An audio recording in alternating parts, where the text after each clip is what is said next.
Good afternoon, everyone, and welcome to the 4 p.m. work session for Lynchburg City Council. We are continuing our review of fiscal year 2021 proposed operating budget for the schools. Today we'll give a review, and for fiscal year 2021 through 2025 capital improvement plan, and I will start with Ms. Verchek.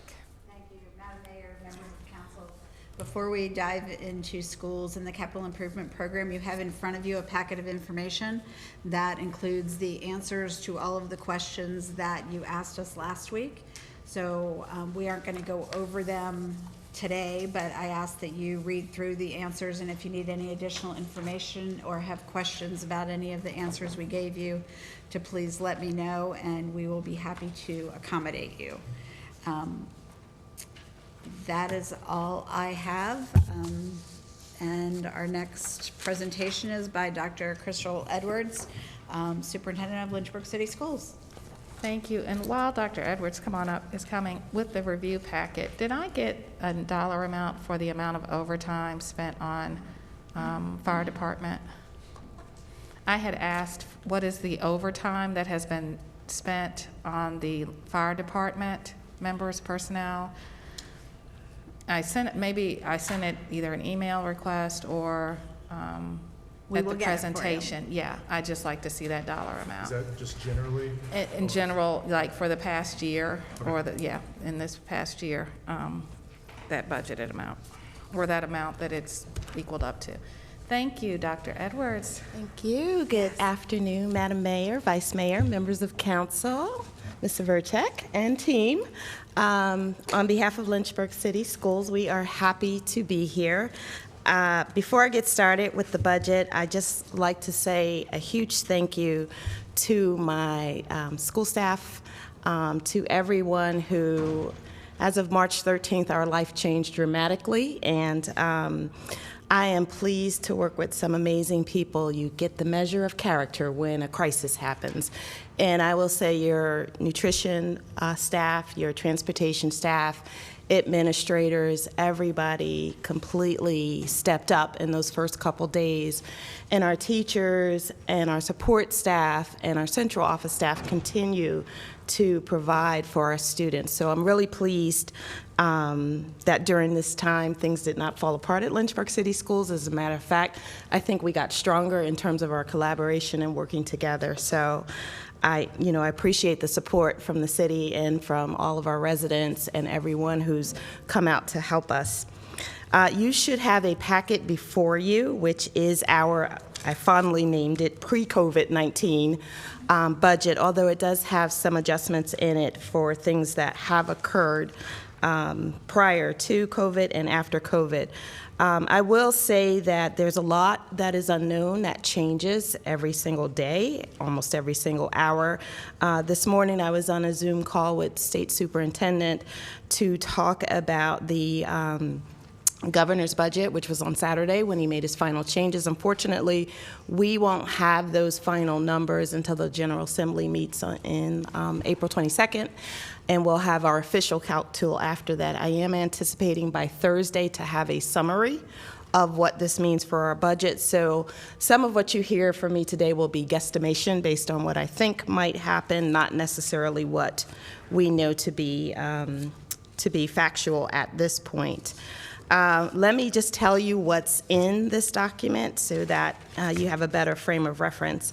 The first pages 2 through 5, are our pre-COVID revenues. And I say pre-COVID, that is all the revenue that we had prior to the pandemic. We've outlined it for you in terms of the state, federal, also our request for the city, which was a request for flat funding in that revenue section.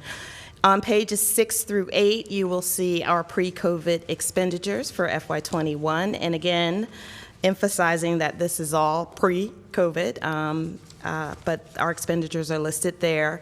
On page 9 of the document was a highlights from the General Assembly in March.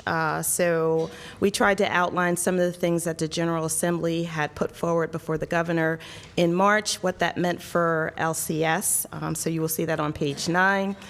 Page 10 is more detail about the LCS budget,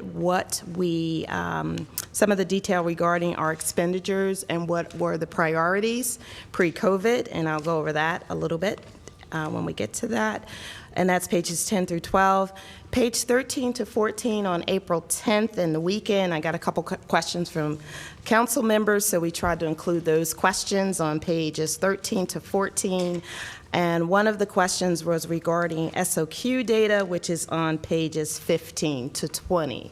So I may not go into detail about every single page, but just wanted to give you an idea of what was included. So if we go back to pages 2 through 5, you can see there are our projected revenues pre-COVID. And probably what is most important for council is that we are requesting, Lynchburg City Schools is requesting flat funding again this year in the amount of $42,028,498. And included in that flat funding is everything listed in our priorities, which includes any, again, pre-COVID, any raises that were built into the governor's budget, any local match for non-SOQ funded positions as well. So I'm going to talk a lot about that when I get to that section, but for interest of time, and I know that you have budget numbers, were there any questions specifically about the pre-COVID revenues, because they may change by the time we get to General Assembly? Mm-hmm. Thank you, Dr. Edwards. The projected loss of $645,000 from the federal government, what is that attributed to? And that I will ask Ms. Lakonich to come up and do our numbers. Okay, so the $645,000. If you refer to page number 4, $600,000 of that is your tuition for non-center base. And what that is the structure that we had for our Laurel program, that we have some students that are not based on-site with Laurel, but they are actually still in their base schools. But in the old model, in order for them to go run through as a special education student, they had to be billed through Laurel, and then Laurel would we would bill the cost of the instructor on our side, and then Laurel would also bill us. So it was sort of a wash through. So you will see the reduction in the revenue as well as the reduction in the expenditure, because the state has completely revamped how the special education model is working, and school divisions do a direct. It no longer goes through Laurel. They do a direct reimbursement. So where you do see that reduction, $600,000 of that, you will also see a $600,000 reduction within the expenditure It's side. just a pass-through that's no longer on the books. Yes, sir. Yes, sir. Thanks.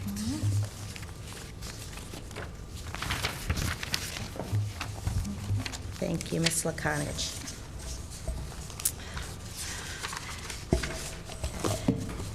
If I may, I'd like to skip to page 9, because page 9 begins the detail about our budget.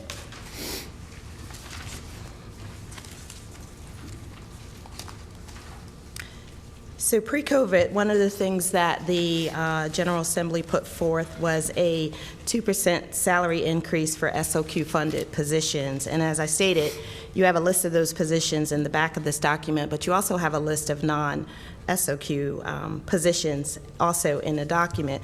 And in order for us to accept any funds associated with this, again, pre-COVID, we have to have the local match for our non-SOQ positions, which with our request for flat funding, that local match for that salary increase is included in that request for flat funding. So we did not ask for any additional funding to help with the 2% salary increase pre-COVID from that.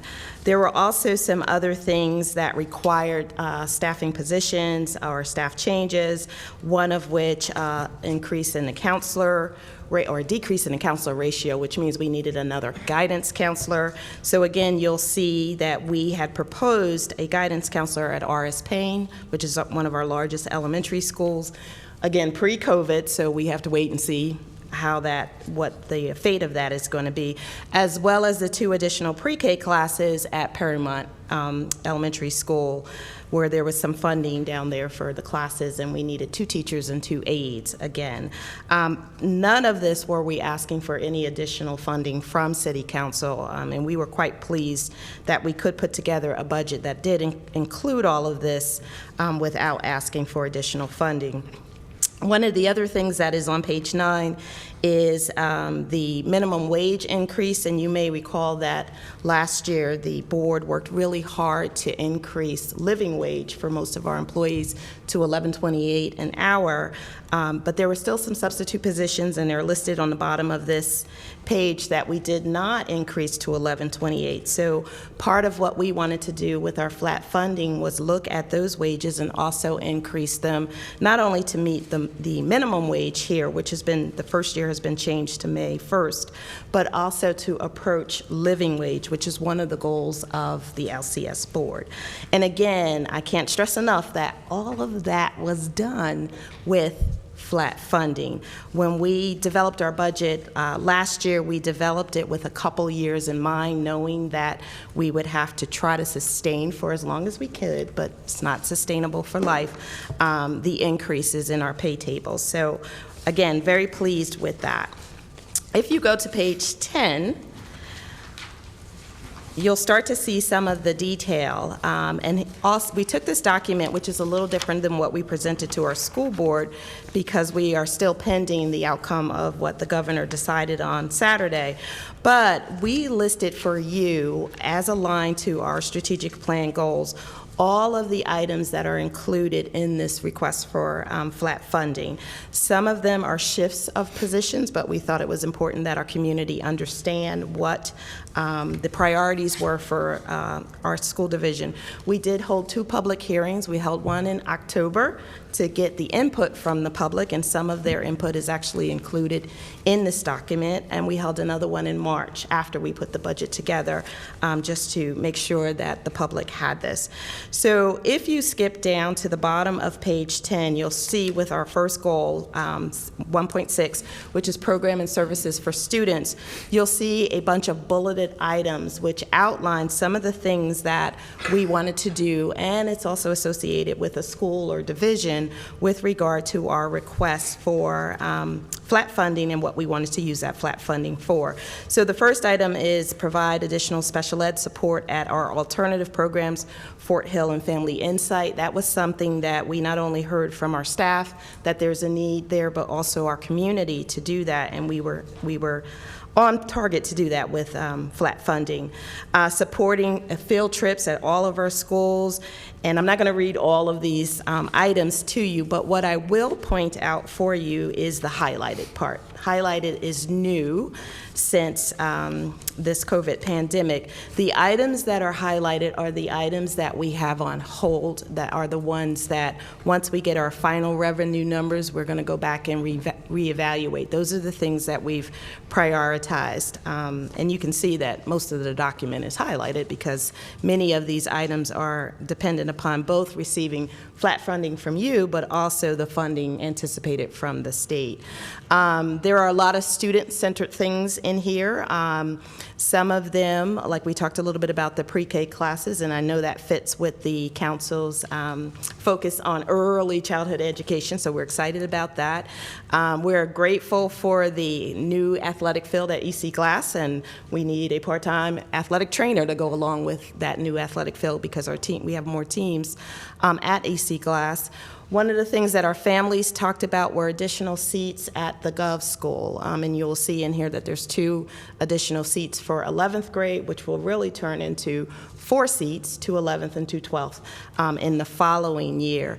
We also looked for additional options for CTE, which is Career Tech, which is one of the things that as we look at our curriculum, Career Tech is really important, but we wanted to make sure that we provided that for students at the Empowerment Academy. Some of it is IEP driven. You can see there's an interpreter that's based on an IEP, so we really didn't have too much flexibility with that. If you go down to the next section under student wellness, which is another one of our goals, you will see that on the first item, we are proposing to hire 2 behavioral coaches to be shared at T.C. Miller, Desi, Bass, and Sandusky Elementary School. Those happen to be 4 schools that don't have assistant principals. There's just 1 administrator in that building. The behavioral coaches that we have at LMS, we did 3 this year, have been wonderful at working not only with the staff and the students, but also the administrative team and the families, because one of the things that we heard at our board meetings and also at our public input was behavior and helping our families and children and staff deal with behaviors. There's the additional elementary guidance counselor, additional social worker to really help out in our community. One of the things we were really excited about doing, and that's on hold, is our non-Medicaid dependent services for students at Family Insight. If you recall, at the beginning of the year, the Family Insight experienced some change with how students were assigned to Family Insight, whether or not they received services, and that was all Medicaid dependent. So what we saw was a drop in the number of students who received services because of what I call the Medicaid backup. So rather than just accepting that as a Medicaid backup and realizing that we still have students who need services, we worked with Family Insight to see if we can get some LCS spots that are non-Medicaid dependent so our students wouldn't have to wait for a second reevaluation to see if they qualified for services. And again, as we go down, you'll see under recruitment, onboarding and retention, which is something that is very important for us, also for the community. You'll see some things in there in terms of making salary adjustments for certain positions, assistants, teachers, custodians. We wanted to hire an additional elementary school secretary at a large school, HES. Matching the governor's match of $2.3 million is also in there. And again, I cannot stress enough that all of this is done with the request for level funding. There are other things that are on here, some things that would be nice. Perks for staff under 2.4. We do not have a tuition reimbursement or tuition assistance program, and I know my work with the economic development and tourism folks, one of the things is we want to be able to say, why come work here? What are the perks for working for Lynchburg City Schools? And we know other divisions do have some sort of tuition reimbursement and tuition assistance. We'd like to provide that for our staff as well. So that was in the pre-COVID budget as well. Some additional things that you'll see that are put on hold on page 12. Under 3.2 is some demographic and enrollment management software that we had looked at last year before COVID in terms of helping us look at our student population and our demographics and who's in what school. And I know that this would be particularly important as we move forward with the City Schools Task Force as a valuable tool, but that's also on hold until we get our final numbers. And then lastly, just skipping down to a few things about our transportation department. And this is one of the departments who, again, when you look at who stepped up to the plate very early, it was our transportation and nutrition departments that jumped in real quick, real early. But one of the things that we've been experiencing that others have is this shortage of bus drivers. And although we want them, we'll train them, we have advertisements, buses that advertise everywhere. If we have positions for bus drivers open every single year, that ends up being fund balance. So we have it there, we have the salary, we have the benefit, we wait, we try to hire, we hope, we cross our fingers, and at the end of the year, we may not have hired enough bus drivers and we have those open positions, which could contribute to our fund balance. So one of the things that we talked about this year was increasing or repurposing some of our 6-hour positions and 7-hour positions to make them 8-hour positions. And we developed a chart because our kids actually need to be transported almost between 6 a.m. and 6 p.m. if we cover all of their activities. So we looked at our bus driver schedule, we figured out a way we could do 8-hour positions, we figured out how we could repurpose, cut overtime, and have it be almost cost neutral and still do all of this under flat funding. And the beauty of that is we now added another attraction for bus drivers because it's a full-time job and it also has VRS benefits. So that was one of the things that we look forward to doing. On page 13, there were some questions over the weekend or last week. Councilmember Helgelson, you asked a couple about SOQ funded positions, and there's a chart that's on the back page along with an explanation of what those positions are. There were some questions about assistant principals and their salary and benefits, and we've provided an explanation for that as well.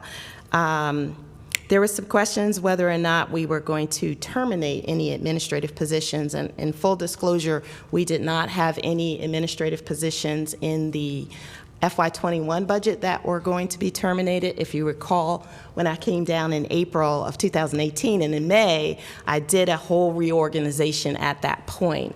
So we did not have any new positions that we were proposed, nor do we at this time have any unplanned as a result of COVID. Again, waiting for what the governor has asked, what the governor will put forward. Number 4, some of the anticipated savings, obviously with school being closed, one of the big ones are heat, water, electricity, that we'll see a reduction in those things. We have 4 command centers that are open at four of our largest schools, but for the most part, the other schools are closed. Although our transportation department is working to transport food to drop-off and neighborhood spots, there is a decrease in fuel costs because we're not doing all of our bus routes twice a day and multiple times a day. And I also wanted to point out that we instituted a spending freeze when this started, so there are some things such as professional development. We canceled our on-site recruitment face-to-face job fair. There are some custodial supplies. You can imagine there's less paper towels being used because kids aren't in our bathrooms. Field trips was another thing that we looked at. We had some positions from March to June that as teachers left, we just did not refill those positions, so that's some salaries that we have in terms of salaries and benefits. And then we did see a reduction in hourly services. We have about 29 FTEs, folks who were doing hourly services, but we don't have those services anymore, so those people aren't getting paid, about 29 FTEs, along with reduction in overtime costs. Obviously, substitute teachers aren't working for us, and the spring coaching stipends we have cut in half because we're not in the spring season, although I did get word that other divisions are continuing to pay their coaches. Councilmember Nelson asked some questions about the previous fund balance, and I did include that information as well as the source of fund balance there, and you can see a large portion of it, some of it salaries, benefits, return of surplus. You can read that for yourself. And then the last couple pages are SOQ. So I didn't want to take all the time presenting and really take time to answer any questions that you may have about our budget proposal. Thank you, Dr. Edwards. Are there any questions regarding Dr. Edwards' presentation? Understanding it's pre-COVID. Pre-COVID. Thank you, thank you. All right. I don't hear any questions. I guess I kind of have a question because now we are in COVID. And so what is the thought process for after COVID? We're going to reopen next year, but education is being delivered a lot differently right now. Yes, it is. And that's a very good question because we asked that question this morning on our state superintendent call. And this is one of the times where I can't use my crystal ball to predict when we're going to go back to opening schools and having brick and mortar schools. But that being said, we are doing continuity of learning. If you've been on our website, you will see for each grade that we have lots of activities along with choice. For kids who have access to the internet, we also are still printing that same information and delivering it to kids who don't have access to the internet. We have a Family Connect team that is reaching out to those families. But we are in a blended learning model right now for who knows how long. It depends on how this pandemic continues. But we're in it for the long haul. Our teachers they got a quick learning curve in terms of shifting from brick and mortar, having kids in front of them, to working online, as well as our families who are transitioning with this. There are some exciting things that our staff have done in terms of just making videos and reaching out to families and making sure that our kids are well served. There are a lot of good practices. I will tell you, one of the first things we did, which was kind of risky, but it worked out very well, is we reorganized as a division. Instead of having 11 different elementary schools and 3 middle schools and 2 high schools, we reorganized into a grade 1 school. So all of our grade 1 teachers are working together. They collaborate almost every day, if not more than once a day. And they have put together the lessons for students in grade 1, as well as grade 2, grade K, grade pre-K. And then at the secondary level, we pulled all the science teachers at the middle school and put them together. And they are working together. They put together a phenomenal science curriculum. All of the high school teachers, I mean, it's great that we have the Jug Bowl and all of that between EC Glass and Heritage, but right now what you'll see is camaraderie. And the English department did a fantastic job of putting together lessons for all of the students. So it doesn't matter what school you go to. And we have learned, because we do have our fantastic tech people keeping track of who's accessing our curriculum, because it's on our website. It's not just Lynchburg City Schools kids that are learning from Lynchburg City Schools curriculum. We have hits all over the world for people accessing our curriculum, which is a kudos to my staff for the wonderful work that they've done. So, and we don't mind sharing, because this pandemic is affecting all of us. So. Very good. Councilmember Wilder? And just thank you thank you for the service you're doing for our children, our community, especially with the feeding the children and the buses going to all over the schools and all over the city to make sure our kids are being fed and continue to adapt and to change, and because it's such a changing world. So, and also just the lessons you have on your website. So I appreciate the work that you and the staff are doing to make sure our kids continue that learning process. We really appreciate it during this time period. Thank you. Thank you. Councilmember Para? Thank you, Madam Mayor. Councilmember Wilder just beat me to the punch on that. I have not had a chance to thank you personally for the work that you and your team did and successfully executed in that quick turn in mid-March, and I thought it was very well handled. Thank you for the updates that you're sending out. That kept us informed as well as many others, but thank you for the diligent execution of that and the success of that. I think that's a real feather in your whole team's cap. And also, I really like how you said you reorganize the divisions to go from a horizontal approach instead of the kind of vertical approach that has been the norm, and that's good adaptive thinking. It makes a lot of sense that all the first grade teachers and all the second grade teachers, third grade teachers are all on the same page so they can make sure the kids are ready to advance to the next year. Do you know, if you're collecting all these stats about engagement, can you tell me what percentage of the student population is engaged? So I'm waiting for those stats from my Family Connect team. We do have a meeting on Friday, so I'll have a better sense of who's actually accessing materials. And what we have done is any kid who has not checked in, and I would say most of our kids have checked in, but any student who hasn't checked in, we're either reaching out to by phone or snail mail, or we might have to do a drive-by and throw a rock at a house to get some kids' attention. But we really don't want to miss any child. The anecdotal information that I'm getting from families and from students has been very positive. Families like the new system. They like the choice boards. They like the idea that students can do multiple things, because we tried to level it, recognizing that different students have different talents. And our staff is available every single day answering emails and phone calls, and we had soft phones. We got things going home and that kind of stuff. But I hope to have exact stats of who has access very shortly. Great, and I think it'd be really interesting to see about, as far as level of engagement, not just necessarily first clicks, but who are your engaged students that are actively learning and continuing to learn, because it's challenging. I mean, we're doing teaching at home right now too, and it's a lot of effort from the teachers. And this was an interesting thing that I learned from our school. Teaching has become more like work for those teachers, because part of the reward that they get is the interaction with the children every day. And now that reward isn't as evident as it has been. So the feedback that I'm getting is it's more like work. And it's challenging for teachers. So I imagine your teachers are feeling the same way, because we all know that the pay is what it is, but the teachers primarily do it for the love of the children and the love of learning.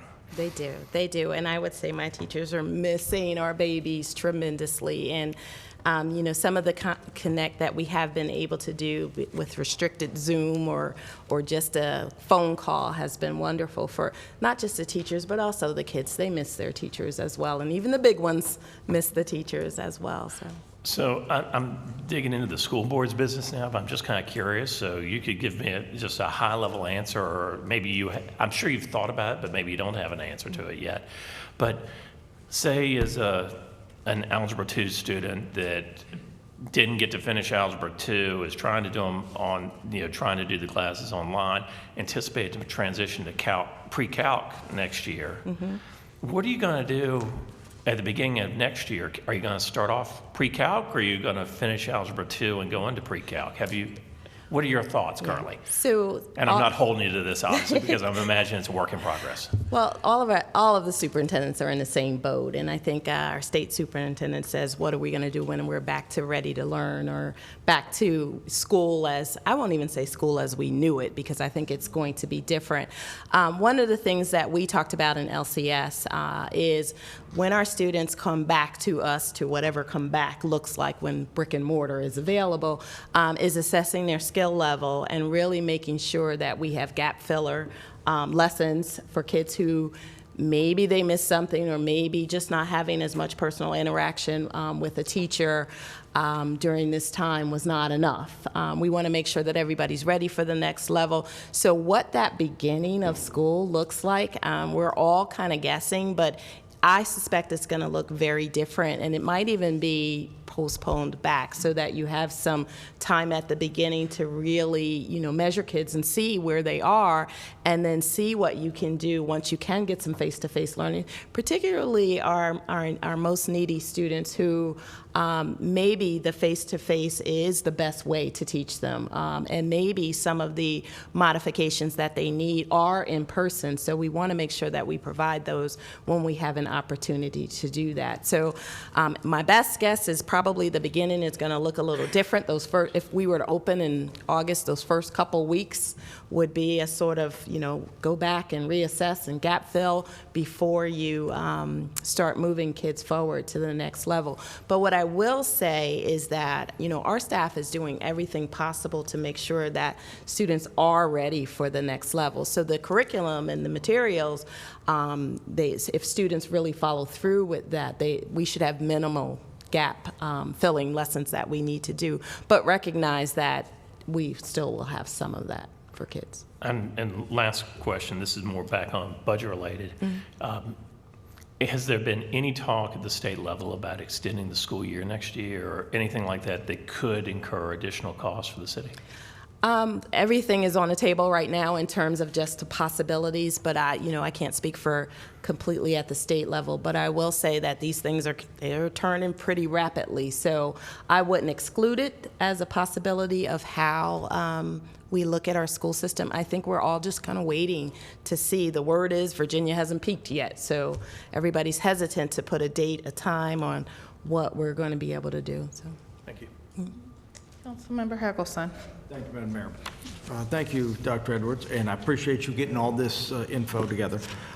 As I'm looking at it, and I look at this budget, and I recognize things change and whatnot, but the numbers that I'm seeing from 2019 to now, it's about another 271 less children, and I realize this year from last year's budget is slightly down.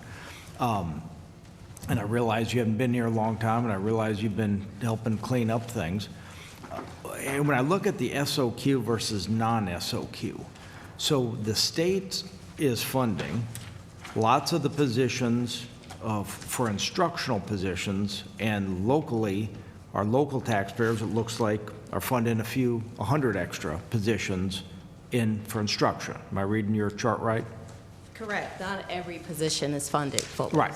So out of 454 that are funded for instructional, there's a little bit extra, 110 extra in instruction, and that's classroom to actually help teach the kids.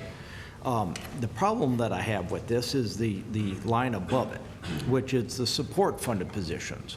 So when the state funds 138 positions, but there's 313 non-support support positions, it kind of seems like it's getting away from the goal of actual educating the children. I recognize there's lots of administrative functions that have to happen and occur, but our local taxpayers are paying that. And I mean, I think lots of people could say, you know, if it's actually in the classroom, like you have some extra kindergarten teachers and aides and instructional personnel, you can kind of say, yeah, that's good, because the fact that we're helping our children learn. When we see more on more of a bureaucratic or administrative type position, and I realize it takes lots of things to keep the trains running, but seeing that kind of a swing, can you help me understand that? Sure, and you know what, you've posed this question to me since I've been down here, and I've been intrigued by SOQ and non-SOQ, and actually have looked at other divisions, because I'm trying to find a division that is only SOQ funded. And I'm not saying only SOQ. Well, And even limited. I mean, I've asked my colleagues very similar questions about who functions at that level where you don't have other staff, and I'm not just talking 5 or 6 or 10, like a significant population of folks to run your division. And I've gone from the very successful divisions that are highly accredited all the way down to other divisions just to get a sense of what this, because I didn't have this in New Jersey, so this is a Virginia thing, to see what the intent was. Is there an intent or is there a philosophy that schools can run on SOQ with limited additional funding? And I haven't found one that fits that model. I've looked to see. I would suspect that we have some of the same challenges that you all have, and you know, my colleagues over here, Ryan, I see the police out every single day, and I understand the direct service that they do. But also, when I call the police department, I'm sure there's someone sitting there who is on dispatch, who takes my call, who may not be the first responder. We have a similar situation. So where a secretary might be the one that's the greeting face that you see when you come into a school, they may not be the one that's teaching your child, but they do provide a valuable service for our school division. We are like a little mini city sometimes. I feel like we have a whole transportation department. I need people to fix my buses. They're not educating my kids. But if the buses fail, trust me, I'll be in trouble if I don't have those folks. I have a payroll department. I need people to process payroll. I need people to make sure checks. I need people to do FMLA, VRS, everything that you all need too. They aren't teaching my kids either, but they provide a valuable service as well. And I can appreciate the service. I guess I don't appreciate the magnitude. You know, when you have the extra over and above SOQ, that is a small percentage for actually classroom, but it's almost 3 times, 2.5 times that for non-instructional positions. And so, the support positions, that's where it gets a little troubling. And I recognize and I can appreciate the fact that assistant principals do a lot. I'm sure there are some schools that would be very difficult to function without. And there's probably some that could probably do without, and especially when we see this decline that we've had in population. I'm looking, again, I realize you're doing the actual numbers. I look at the big picture because I see the numbers our taxpayers have to fund. You know, normally our composite index is somewhere around, I think, 33% this year. You just presented in your budget. We're funding about 42% of the budget, locally 41%. 41. That difference there, if we just kind of gave, according to the composite index, that would be about $8 million difference. And then I look at these trends that have happened. I see the population, the student numbers have declined since 2010. The numbers that are in the books, you know, it's gone down about 6.5%. Staffing has gone up 14%. You know, when you mentioned our police and our fire, those numbers, when we have more people we have to serve, those numbers have stayed the same. So if we have, so that's where I have a really big trouble. And I do hope that this budget, I recognize the pre-COVID, I see the numbers here. Hopefully your board will kind of come up with something. I recognize the task force was kind of going to come up with some numbers that said, hey, here's some maybe schools that we could close and consolidate expenses. And you and I talked about that last year in public and said, hey, if that task force doesn't do anything, that's fine because you're still doing it.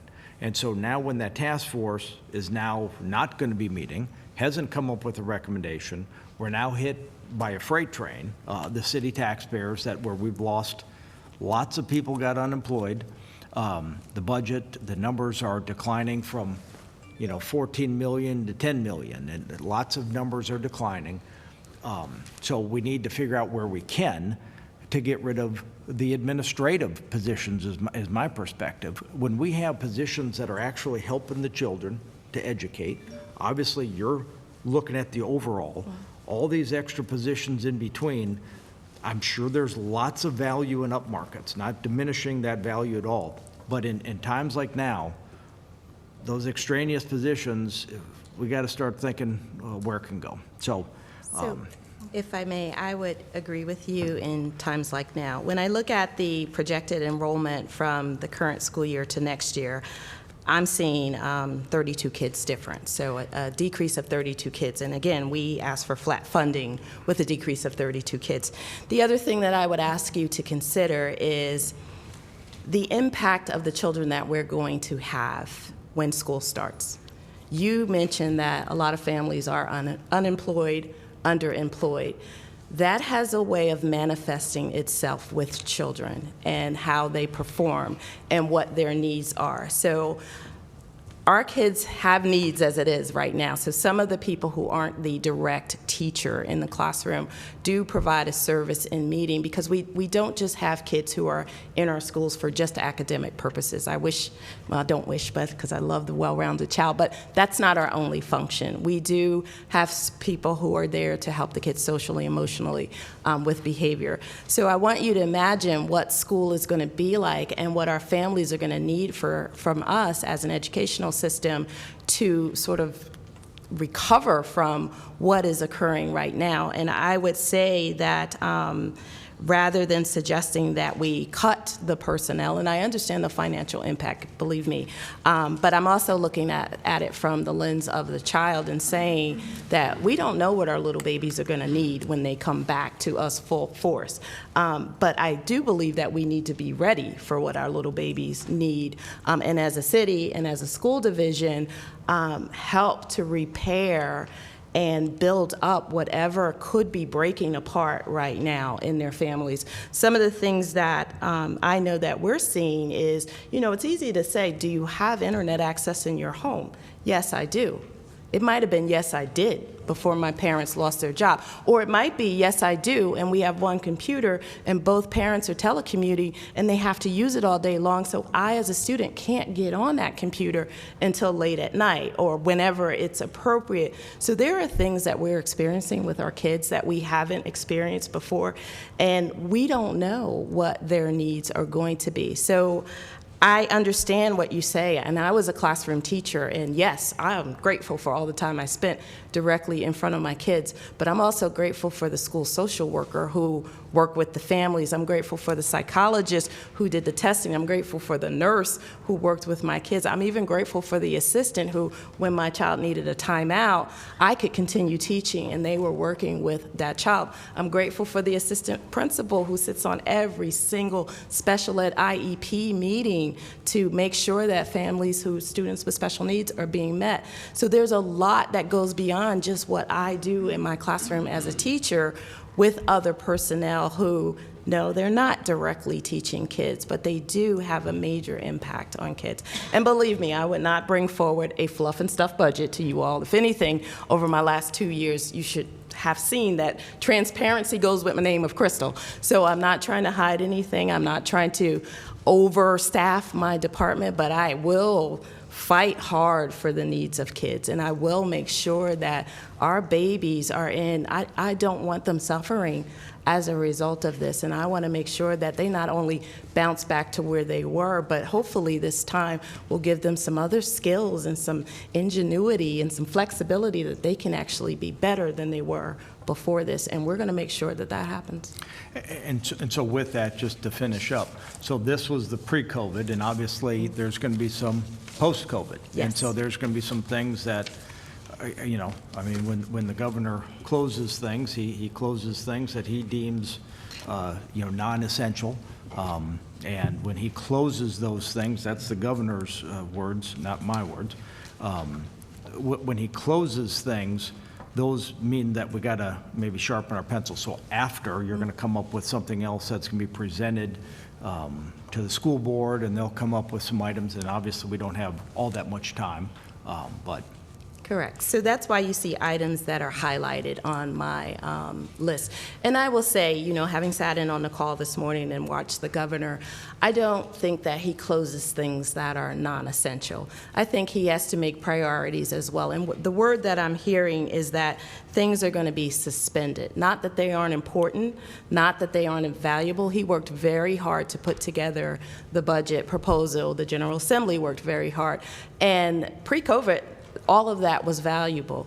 Value does not go down now that we have COVID. It may be moved aside or it may be delayed, but the value of what was in that budget did not change because of COVID. Everything that was in there was something essential for kids, and it's still essential for kids, even though we now have to figure out a way of delayed funding or moving around. But I don't want to call anything non-essential due to COVID.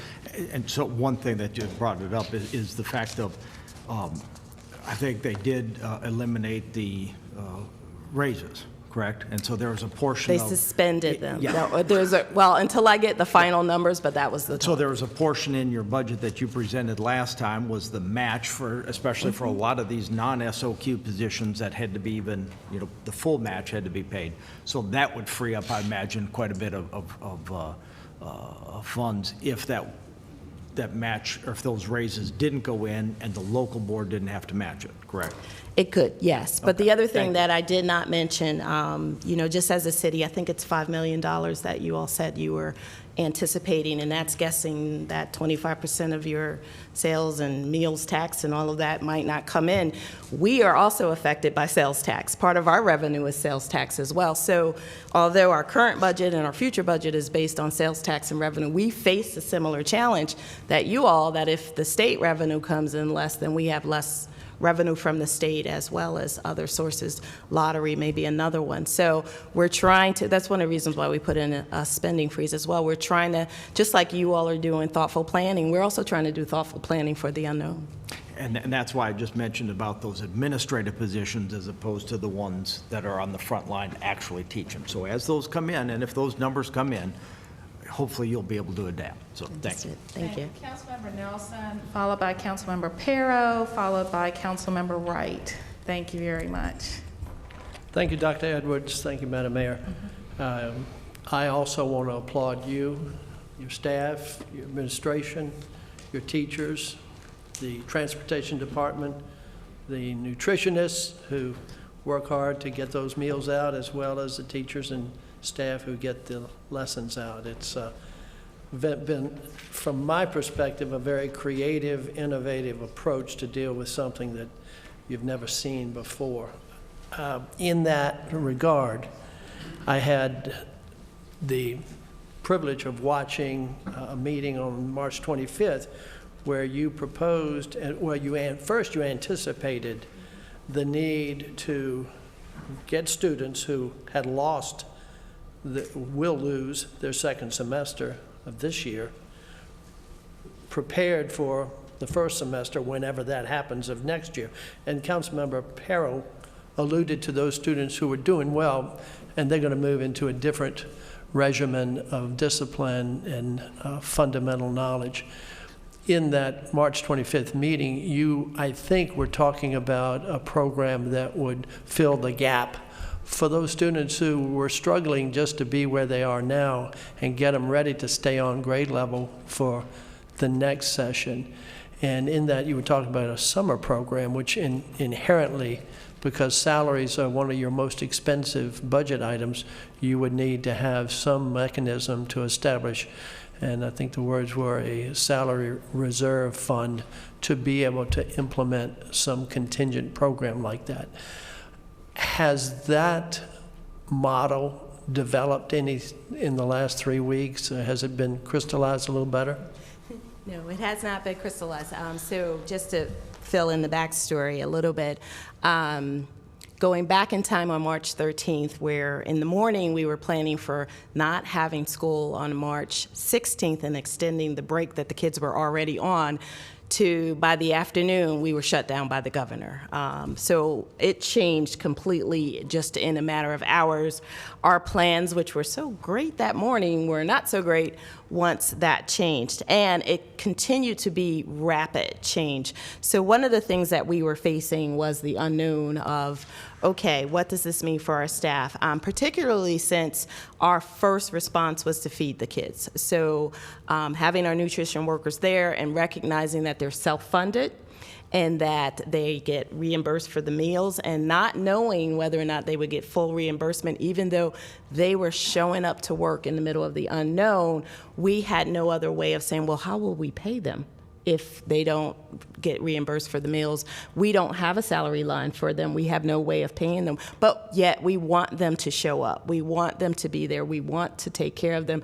And for them, it was a lot of unknown. So one of the things that factored into perhaps having a salary reserve was not knowing at the end of this year, the school year, would my nutrition department be okay?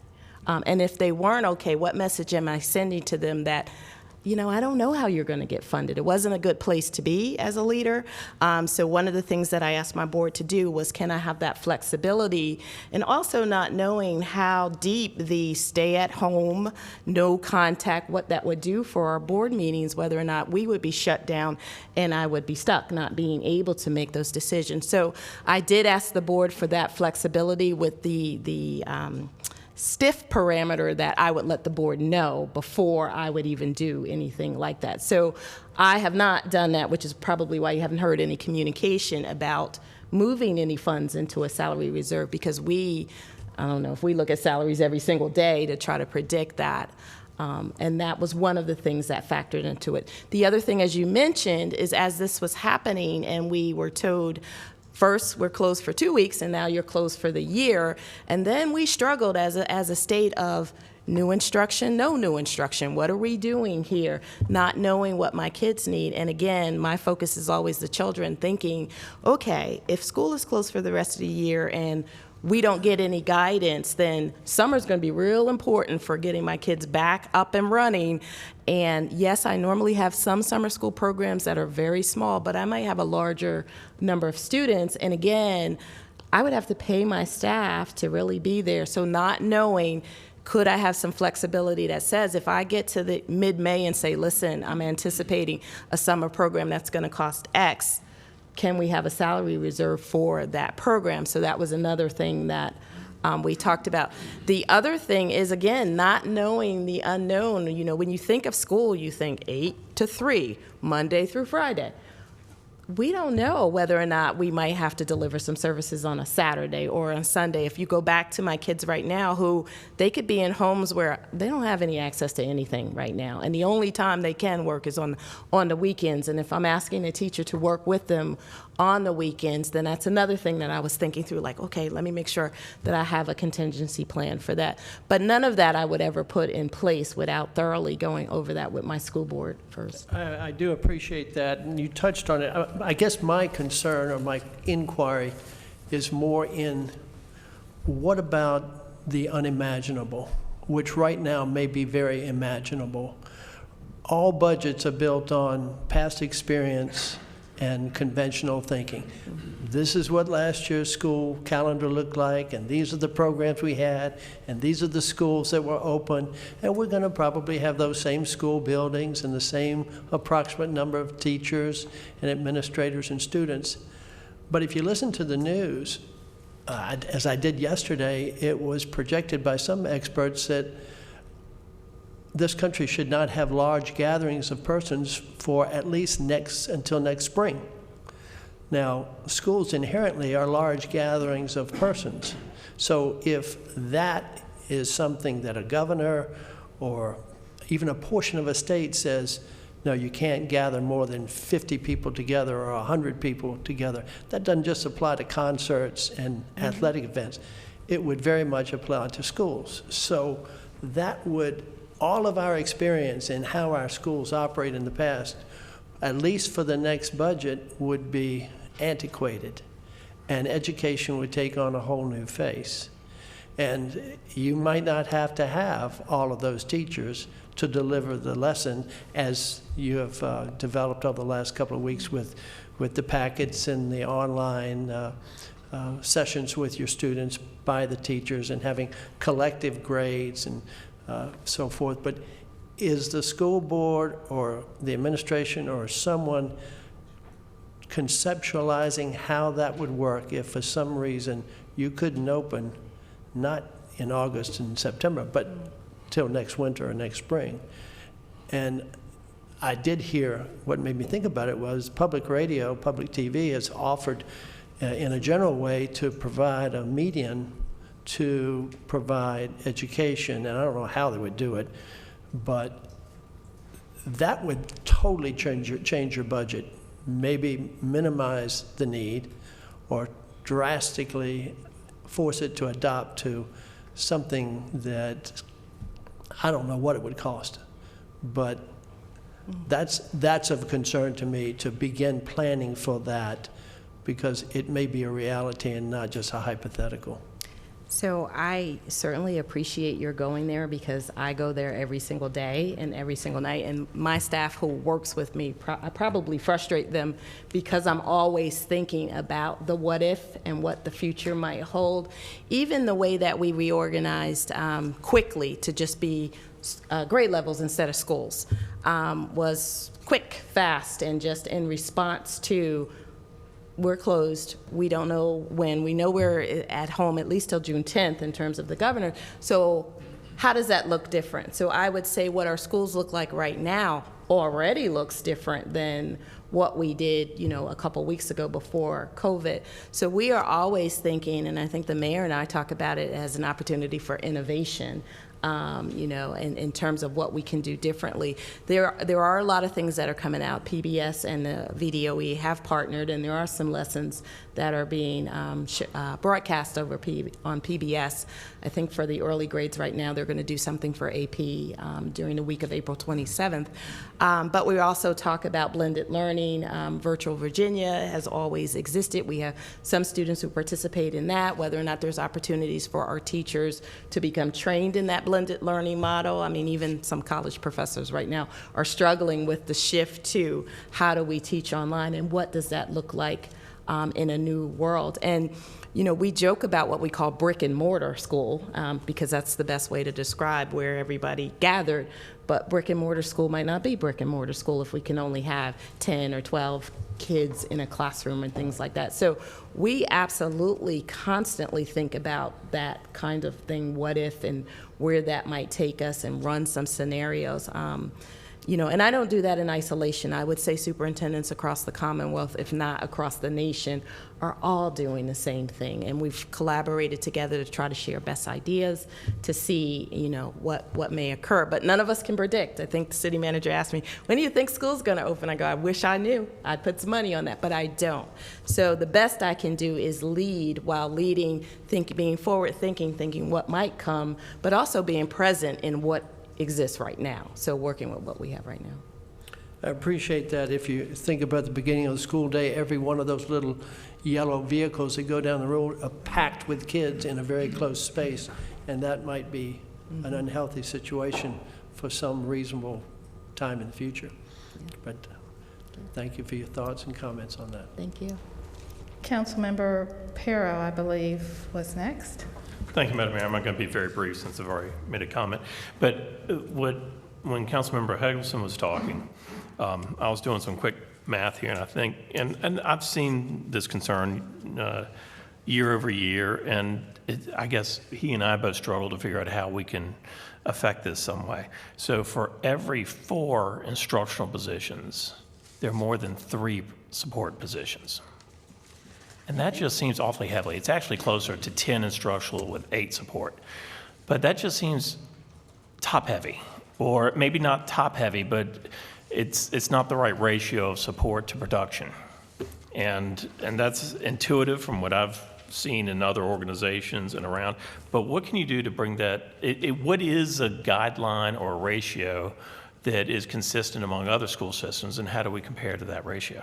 Well, it's different for every school system, and I think you would have to take into account, too, the demographics of the community for those school systems where, we have a very high poverty rate. All of our schools are CEP schools, qualify for the free and reduced lunch, so our needs may be very different than some of my counterparts in another school division. So it's very difficult to just make that straight comparison. But I do want to speak to when you say support positions, and I wouldn't want anyone to who's out there to misunderstand that a support position is just an assistant principal or a secretary.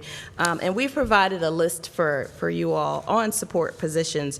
But if you look down at that list, you'll see that a behavioral coach, who is someone who's in the classroom with the kids, is a support position. The school psychologist, the school social worker, and I dare say anybody thinks that we can get rid of those positions as a support position. The elementary nurse is a support position, not one that I'm willing to cut. So I want us to be careful when we're saying support position, and I don't want our community to think that our schools are just filled with folks who are sitting on a computer or not doing anything instructive or meaningful with kids, when that's definitely not the case, because there are a lot of positions on here that aren't instructional by definition by the SOQ funding formula, but are still instrumental to our schools. And if you Dr. recall, Edwards, I don't want to talk about specific positions or because I think that's outside of our purview. I just believe that the ratio should probably be a little less. And I wouldn't deem to suggest to you what positions may not be as critical. I know you'd say all the positions are critical, but I think to try to bring that ratio down a little bit would certainly help. duly noted. Thank you. Councilmember Wright? I think actually to that, I was going to ask something along similar lines. I think it'd be good to know exactly what the breakdown is for other school districts, just like it might be helpful to know, for example, what our per pupil spending is versus other localities. Because my understanding, and you can correct me if I'm wrong, is that we don't stack up as well against other localities, especially cities of our size in Virginia, and how much we're spending per pupil. Is that about right? That is true. Right. What do you mean by stack up? I mean, we are not spending as much per pupil as other school districts are. I understand it's complicated in terms of how it actually is realized and where the money is coming from. But in terms of overall the amount of money collectively that a community is spending on their tuition. Now, granted, sometimes you don't necessarily get a better product for the amount of money you're spending. But as it's an imperfect proxy, right, for community support. Yes, and it's, again, and I have to say that you can't do that in isolation without looking at the communities themselves. Sure. And I can certainly find probably 10 or 12 communities that are, oh, look at us, we're better than them, for the purpose of just saying that we're better than them, but I would never do that kind of thing, because that, to me, is a little bit disingenuous. I really focus on what our community is, the needs of our community, particularly when you have the poverty concerns that we have. The impact, and you guys know, you've seen all the studies on poverty and education. The impact of poverty on education is tremendous. And while certainly there are classrooms where that impact is not as heavy and people can be as productive as they want to be. But once you have a higher poverty rate, you are faced with some additional challenges, which does require some additional support positions as well. I will say to you all, though, each year, and even this year, we go through our budget. It's new, right, Kim? Position by position by position. And I've done that since I've been here, trying to be, as always, a good steward of not only just public funds, but making sure that I'm putting the right positions in place for what our kids and staff absolutely need. And if there's something like you'll see with the bus drivers where we have all those positions, we could have just left them open, because I would not be lying if I said we need bus drivers, but it's just not practical the way that we're doing it, so we're trying a different model. So there's a little bit that says, you know what, as school superintendent, I am looking at those positions, and I do make the best decisions that I have. And I understand that you'd like to see a lower ratio number, but please recognize that for me, when I look at a lower ratio number, I'm actually going position by position by position and seeing, is that one that needs to be filled? Is that something that we can retool, repurpose? We've had people who have retired and we haven't filled their position because we've been able to make do without it. So just so I understand, the 29, I'm understanding this is again the pre. What page are you on? Sorry, the last, page 16. Okay. Not the last page, page 16. And I'm understanding this is the pre-COVID budget. The 29.67 delta of FTEs between fiscal year, the last fiscal year and the proposed, right? Am I reading that right? Okay. Yep. The new fiscal year. That's for positions that's like adjusting the bus driver positions, the 2 full-time elementary school behavioral coaches, school counselors, that's what's in that figure, is that right? Yes, and if you go down that column, you can actually see exactly where all of those positions are that added up to that delta of 29. That's on the bottom of page 16. So if you just look up, just go up a couple ways, you'll see secondary instructional aides and elementary aides, 2.59 and 2.50, are an increase from last year. And generally, we don't add instructional aides unless our kids are, there's some need for our children there. Well, yeah, go ahead. So I just noticed this. This is the data that you provided was FY 19 to 20. Right. And the difference is that Councilmember Wright is putting as act was actually There's 18 to and 19. But now we're looking ahead to 2021. So the highlighted. Well, the question that I was asked was what are the SOQ funded positions? So we gave this year's data. This year's data, okay. And in answer to Councilman I just Hope's realized question. now that was not. Yeah, this is not projected. projected, yes. So what is the projected, that's helpful, thank you. What is the projected increase in FTEs? I don't have that Okay. information, especially now that I might have to adjust some things for Sure, that. So. sure. So I guess I just, as a point of philosophy, and Councilmember Perro is right, that, it's not, far be it from us to suggest what positions you should or should not fund, but when it comes to the ratio of support to instruction, that's only true, right? The idea that it's out of whack is only true if we had adequate support positions to begin with, right? I'm not sure I understand. I guess what I'm trying to say is we have an evolving need, right, as you have pointed out. So it might not necessarily be that the ratio is off, but that the ratio needs tweaking because our students have different needs than they did, say, 10 years ago or 20 years ago. That is true. And, if you look at some of the staffing, for example, one of the things that's being proposed is a new guidance counselor. That's staffing outside of my control. So you're going to see an increase in FTE if the state says, we want the counselor ratios to be different and we think that you should add more counselors to your staff. Unless I decide, well, I'm adding a counselor, let me cut another position there. So you will see some changes in FTEs. But let me point out one important thing, that even though you see us shifting positions to meet the needs of kids, we are doing so with flat funding.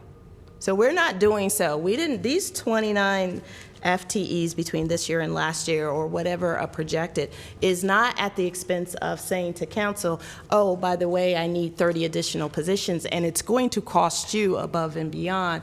That is not what has occurred here. So even if you go back to what I've projected, on my sheets in terms of hiring, let's just say the 2 behavioral coaches that I want at the 4 elementary schools, because they would be part-time at each of the schools, that's done so with flat funding. It's not an additional cost.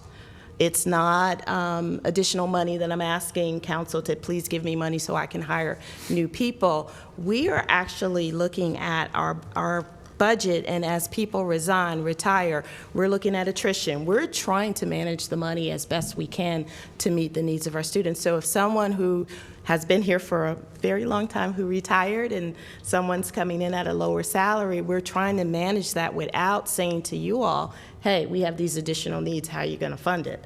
So I really need to make sure that everybody understands that as we talk about ratios and cutting and those kinds of things, that the work that we've done in building our budget, everything that's in this proposed budget, every position that you see in this proposed budget is done so without asking you all for anything above and beyond what we asked for last year, what we received last year. Thanks.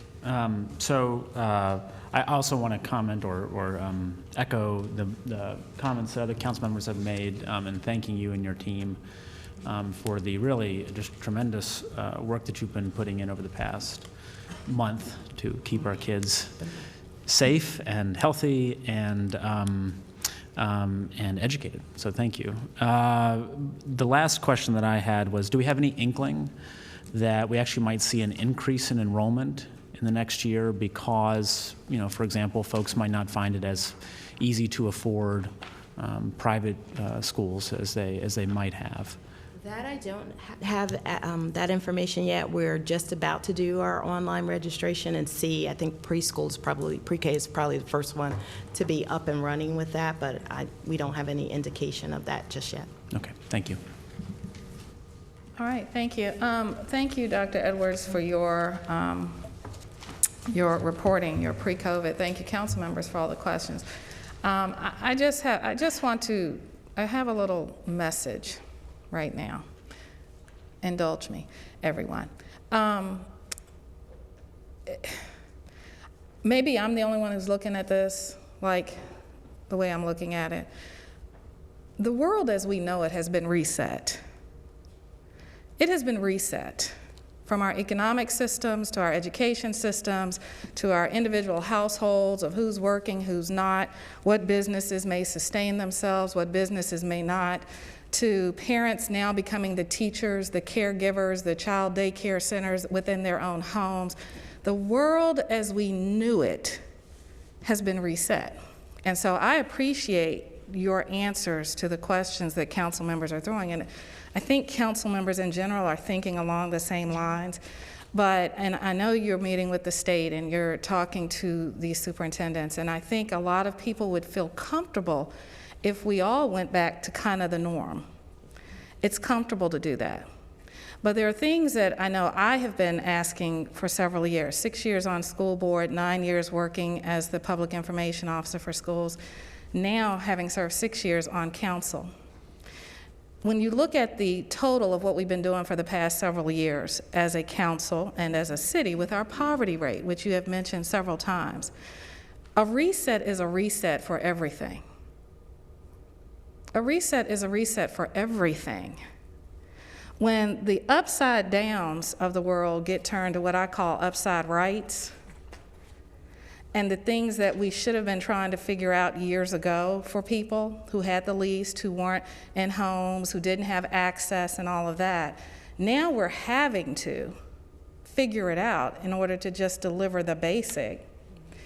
That's a reset opportunity. And so the reason I'm taking this moment to share this message is because for the past several years we've been working on the issues that affect poverty, education, workforce, child care, food. Do people have shelters? Like all of these things, and now we're all in the unknown on every single one of them. even for our most essential healthcare people. We didn't know if we had enough child care for those persons, especially in the more larger cities, urban areas. And so now we're at a time of reset for education. We have brick and mortar buildings. We have parents who don't know if they'll be able to go to their jobs after this is over with. Because one thing I do and have learned with business is that business will reset itself. If you were working in a service industry economy before now, and that service industry doesn't need you, or they can find a more efficient way to deliver their service, your services will not be needed. So while we're talking about education just for children, those children are in households with adults that have to be reset as well. And so when we're looking at our budget, and I'm just asking Dr. Edwards this because as she's talking to state officials, I would love to see us all take a reset on education and looking at the question of poverty, how we deliver services to those students and households and families, and who we include in our education. And what does that delivery look like? Because maybe we should be thinking more broader about how we deliver education in our community so that we're not going back to the same norm of poverty, of lack of access, of children in jeopardy, at risk, and at promise who are in situations that they can't control. And if we build a system that's more around the social, emotional, education, financial aspects of what families and students need, which is a total reset from the traditional farmer's almanac calendar and ability of classes and availability and time frames. This has all been reset, in my opinion, for us to now do the right thing for people. And I know that's not a comfortable message for some. I know not a lot of people like that. It may mean we become more efficient. It may mean things look a lot different. It may mean teachers become coaches academically, navigators for systems and families. Seniors found out you don't really need a senior year sometimes. It's great. The activities that happen are great. I was looking forward to a graduation. A lot of seniors were. But it's also an opportunity of discovery, of business internships, of things that could fill if we did school system year-round, if we created blended options year-round, a smorgasbord of how you go to school, what classes you take, when you take them, based on your, let's allow people to advance as an opportunity and not just how are we going to meet the basic need of folks. So I had to indulge in that moment because if we get narrowed in on just focusing on the same things we've been debating and arguing about for 50 years, and we only come with the same questions that I know I've heard the past 15 years, then we're missing an opportunity here to reset as a city, as an education system, as a workforce system, and even in some cases, neighborhoods. So I just wanted to take this moment to think like that and to say that, because it's not always about the same things we've been asking for 15 years. And I hope someone tells the state that, which is why I'm taking the opportunity now to say it. So if there aren't any other questions or thoughts, I thank you, Dr. Edwards, for your presentation. Thank you.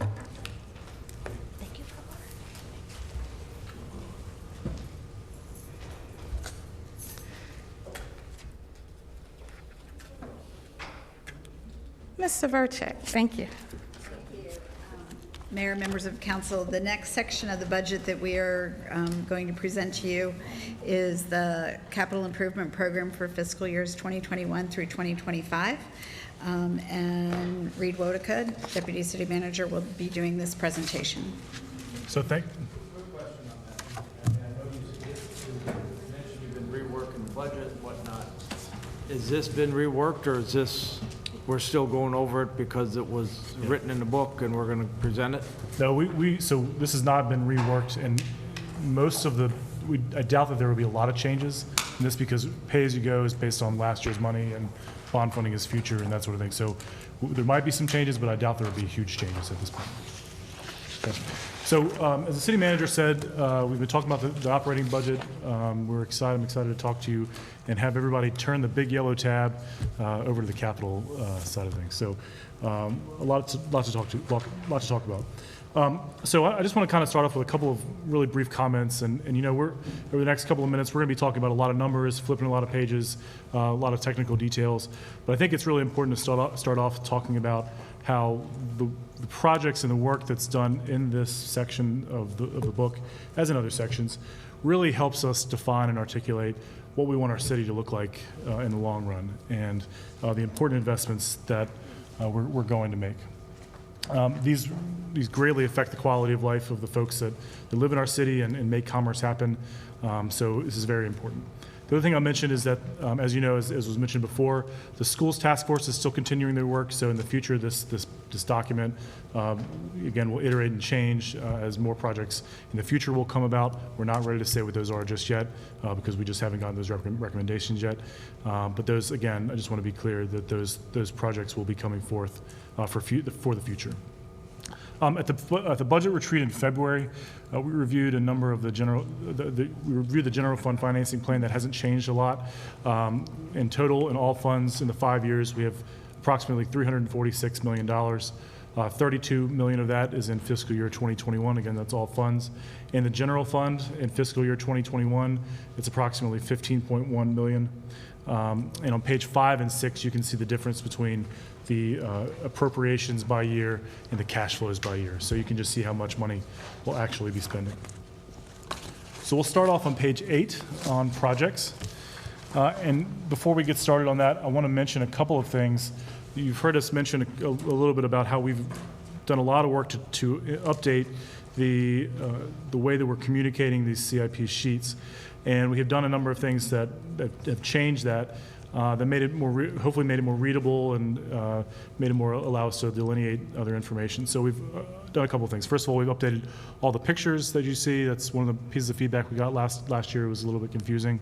We've added some more details and an explanation of why we're doing the project now. So in the past, we had sort of very quick explanations of projects. Now we have an explanation of why is this project important to do right now or at the time that it is proposed to be done. We have also, and remember, some of those might be 5 years out or more. Importantly, we have added a section that talks about anticipated debt service and the time of payoff on that sheet, sort of halfway down. That's just important to know for your situational awareness to understand what the commitment is going to look like. We've assumed in those lines a 2% line of credit and a 3% bond-funded interest rate, as well as a 20-year amortization. That obviously can change depending on what we actually issue debt at in the future, but this just gives you an idea of what the costs are for projects annually when we have debt service projects.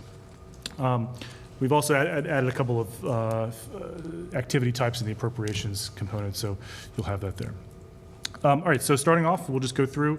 On page 8, we have our first project in the building section is the addition of a deck on top of the Crossroads lot. This is at the intersection of Main Street and Commerce Street, just this way. This would add an additional parking deck on top of that, just one layer. That is planned for later in the program. Designed in '24 and funded in '25, or constructed in '25. On page 9, you'll see the beginning of the reconstruction of the downtown parking deck facility. This is the Midtown parking deck, which is the deck sort of behind Domino's and Market at Main and in those places. You'll see funding for pay-as-you-go projects. You'll see funding for the design of that. Future funding will come in the next year. On page 10, this is our major building repairs. These are a variety of projects that occur over the next 5 years and continue on as we go, just to deal with various problems that we have in our buildings. And those are pretty straightforward things. These are wallpaper and things like that. Yes, sir. Question on this. I see that the Avery, the coat foundation walls and foundation drains is on the list. I'm sorry, say it again.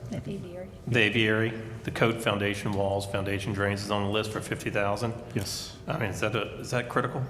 So let me. So one thing I didn't mention is I will defer to my colleagues for the technical details of that. So Clay Simmons can speak to that. Hey, Mr.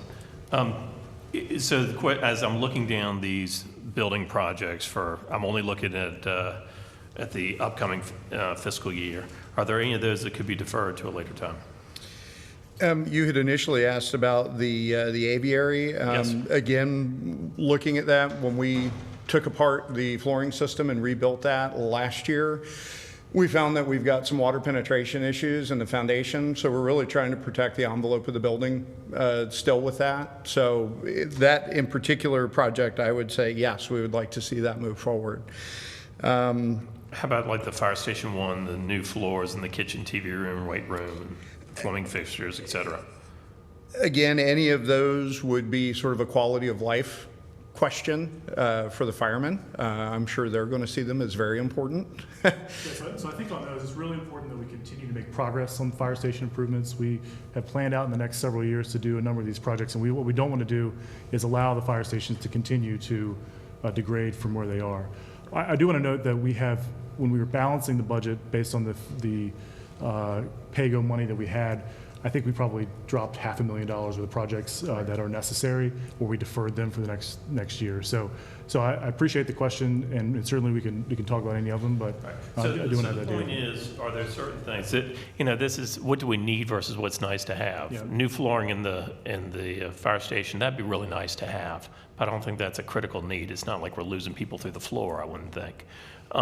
So if this is pay-as-you-go money, Yes, it is. all right, if that's pay-as-you-go, then where is that, on that sheet so this is entirely pay-as-you-go? All right, never mind then. Yep. All right, I'm looking at debt service costs understand. going forward, primarily. Good question, thank you. Thank you. Okay, oops, I'm sorry.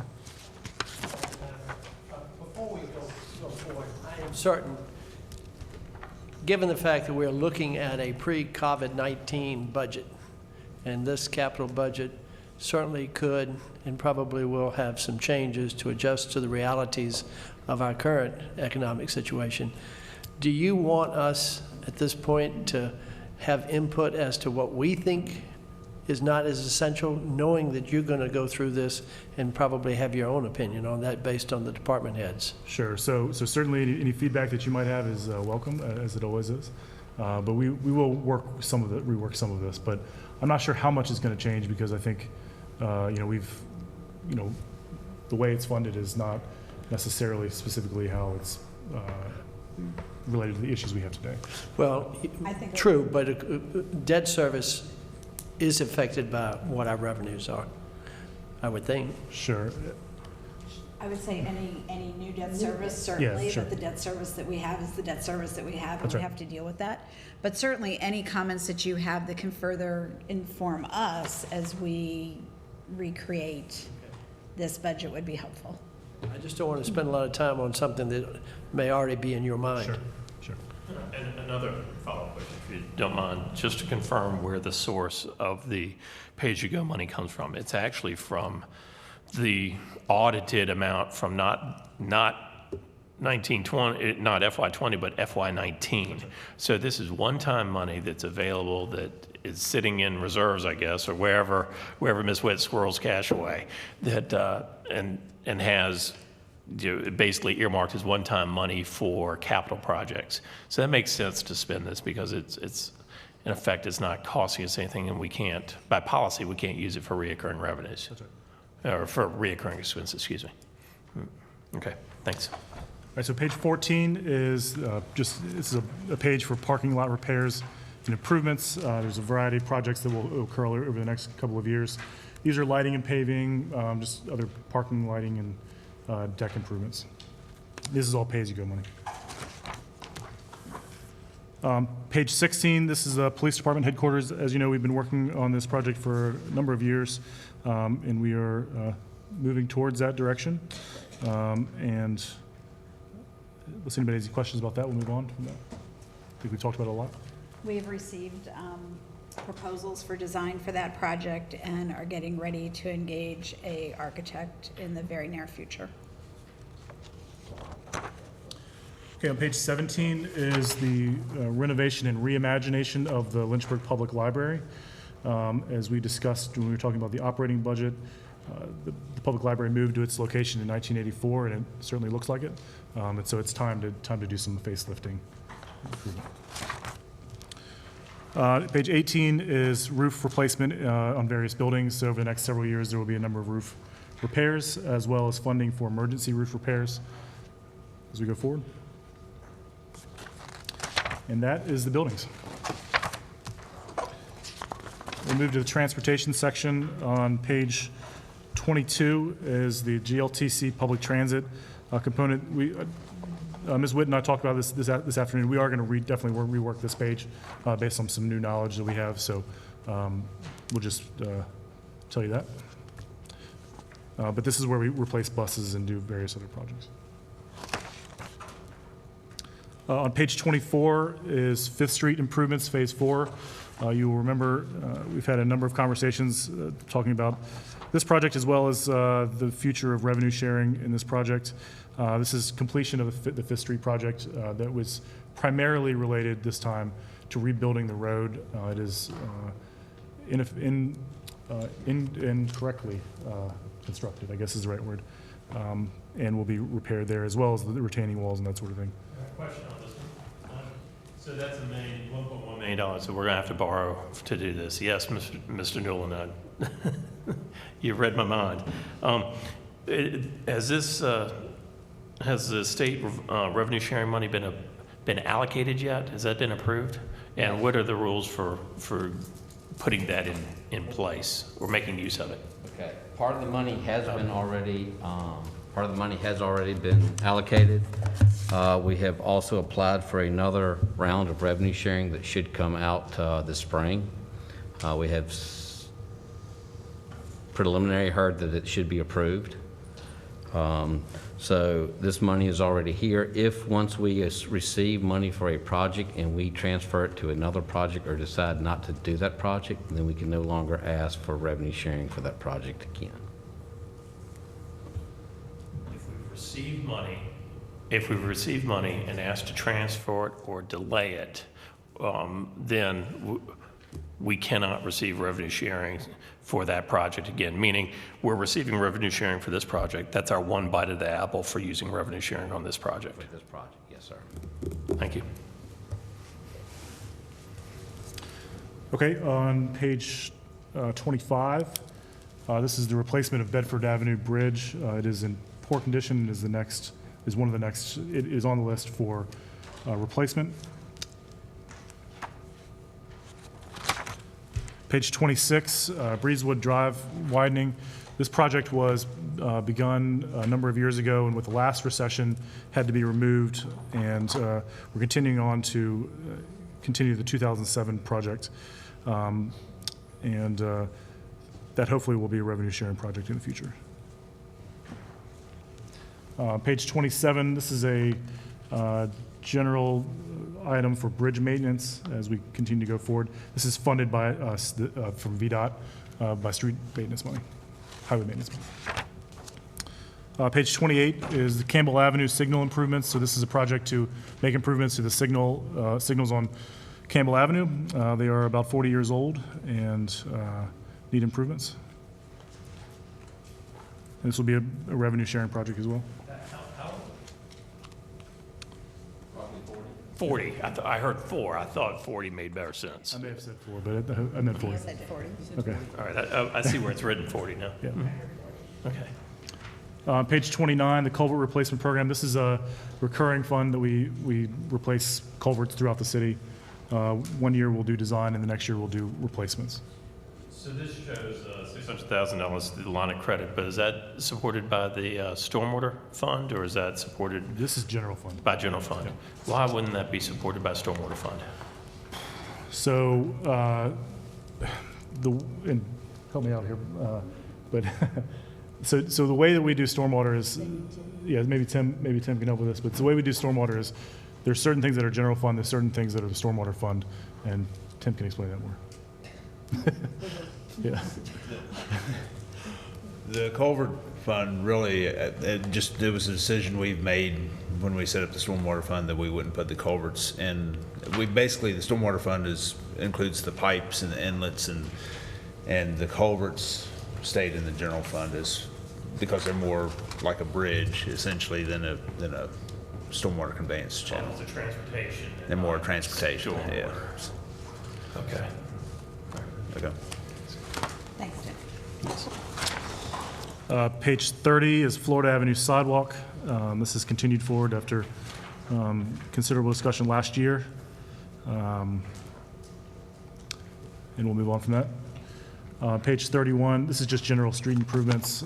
These are used for the transportation system as they come up. I do have a question on the Florida sidewalk. Okay. From Gray Street to Greenfield, this was a $10 million project. Now it's a $2.5 million project? So this is in total, this is 6.8. If you look at the appropriation from last year, I guess we've done more engineering. Where did it go? Yep. To refine that cost. Preliminary engineering on that project. We're waiting on a meeting with the railroad to decide what we can do with the railroad trestle. We had a meeting planned for March 26th. Obviously, it got canceled, and we are waiting until we can meet on site again with the railroad to see where that goes forward.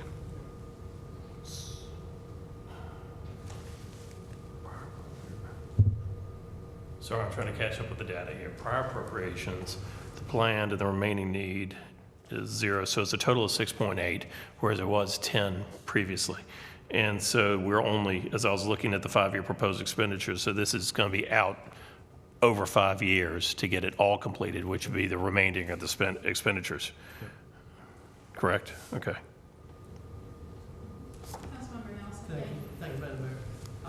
When we were talking about discussing and debating this, it was reported in some of the later portions of those discussions that the railroad trestle would be part of the first phase before the sidewalk was built. Is that still the plan, to resolve the underpass before we start building sidewalks into a dangerous underpass? It's the plan to see what we can do with the railroad. We're kind of on hold until we meet with the railroad. It's their trestle. Right. So we've got to figure out what they will allow us to do to their trestle to be able to get it opened up enough to be able to get a sidewalk in under it.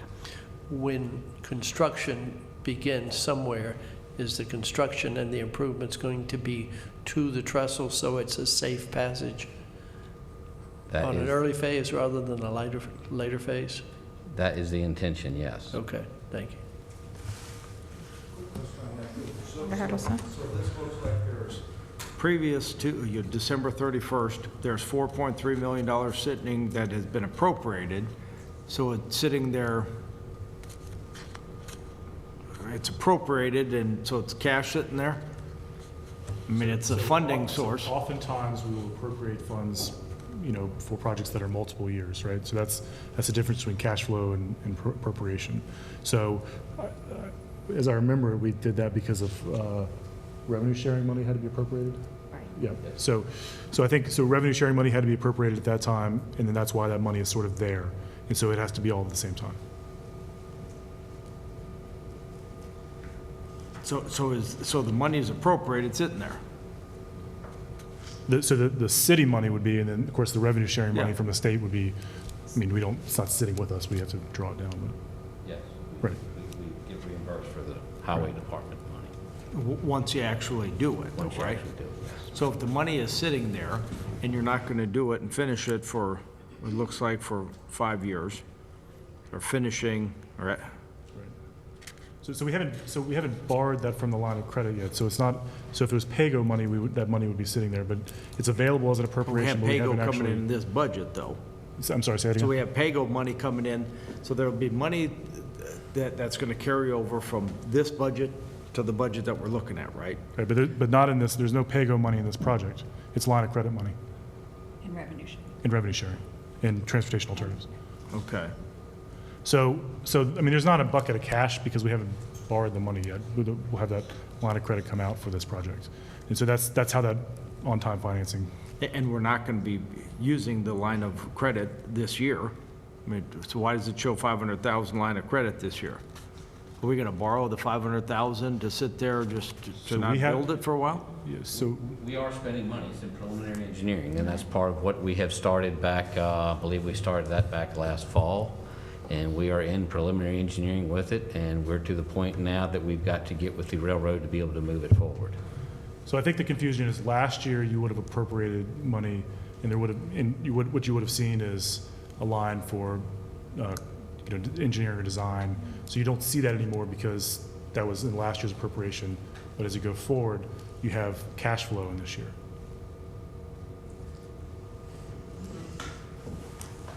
I don't follow.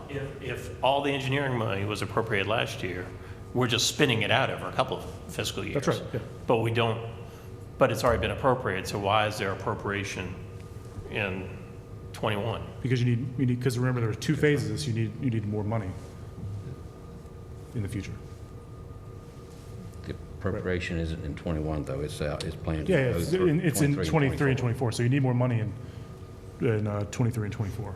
So zero construction, but the cash flow projections, Ms. That's how we're Witt, do going to you have? spend the money. Right. so that's previously appropriated money is showing being spent out as cash Right. flow projections. Yes. Okay, so no appropriation until '23. Meanwhile, you're spending out previously appropriated money. Okay, that Yes. makes better sense. Yes. Thanks. That makes sense to you. Okay. Yes, Councilmember Wright. Sorry, so I just to drill down on a question that was previously asked, the total project cost, understanding that the meeting with the railroad hasn't happened yet. So it sounds like we don't have a firm grip yet on exactly what the cost of moving the trestle is going to be. Correct. Is the projection now that it'll cost an additional $6.8 million in addition to what we've already appropriated, or that the full inclusive amount is $6.8 million? Full inclusive amount of 6.8. For the whole project? Yes. Including trestle movement as currently projected? That's currently Yes. projected, yes. Yes. So when we have conversations in the community now, because this is still a topic of conversation, we should say that the amount is $6.8 million for the Florida Avenue sidewalk. Is that what we should say? Yes. Okay, so it's no longer this $9.9, $10 million, $12 million in some places nonsense. It's $6.8 million. Okay, I just want to make sure that's really, really clear to everybody. So how did that, so last year's budget, it had the 9.9 in there, plus it had another 5 million, 5.8 million in the back of the budget as far as phase 2. So. Yeah, let me clarify again on that, because we reviewed that last year, right? So that was a mistake, right? That was our mistake in the document. So the 5.8 with the phase 2 The was- additional, what appeared to be an additional 5.8, so it was never 14. It was always 9 or whatever it was. So the 9.9, now somehow, without meeting with the train trestle, that has gone from 9.9 down to 6.8?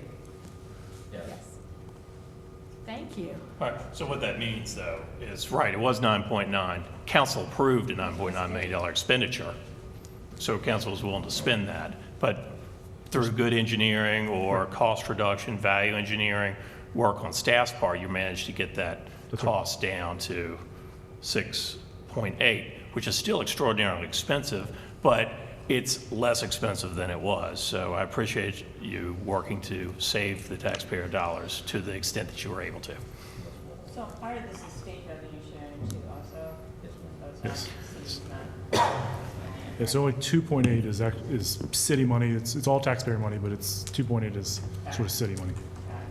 Well, thank you, because you all did bring that up last year, when that it was a preliminary figure that was being put in place until the engineering started, until the pre-work had started. So I appreciate that you all did the work, but that is what you stated last year was going to happen to get us, hopefully, to this point. Thank you. Yes, Councilmember Wright. I guess request, if it's not too much, you can tell me if it's burdensome to do this. But it has been suggested that this is a, quote, sidewalk to nowhere. That's sort of like the political phrase that's sort of tossed around as a sort of, as a way to denigrate this project. And so I'm just curious if the staff would be able to provide the number of households that live along this corridor, maybe through ArcGIS or some other means, but to determine how many households would be served by, maybe this already exists, this sidewalk, so that we have not just the accurate, or as accurate as we can get it right now, accurate cost of the sidewalk, but also the number of people that are likely to be served by having it adjacent to their residence. Yes, we can do that. Thank you. And then just to add on top of that, how much parking revenue could be generated? Every time I've gone by there, I think the fact of sidewalks are usually throughout the rest of the city. If you park on a sidewalk, I believe you get a fine. Apparently, every time I've driven by, there's been 9 to 12 cars parked on the actual sidewalk, so. Yeah, so I would say I think that I appreciate that, and I think that reflects the importance of proper street design and making sure that we are designing streets appropriately for the urban setting.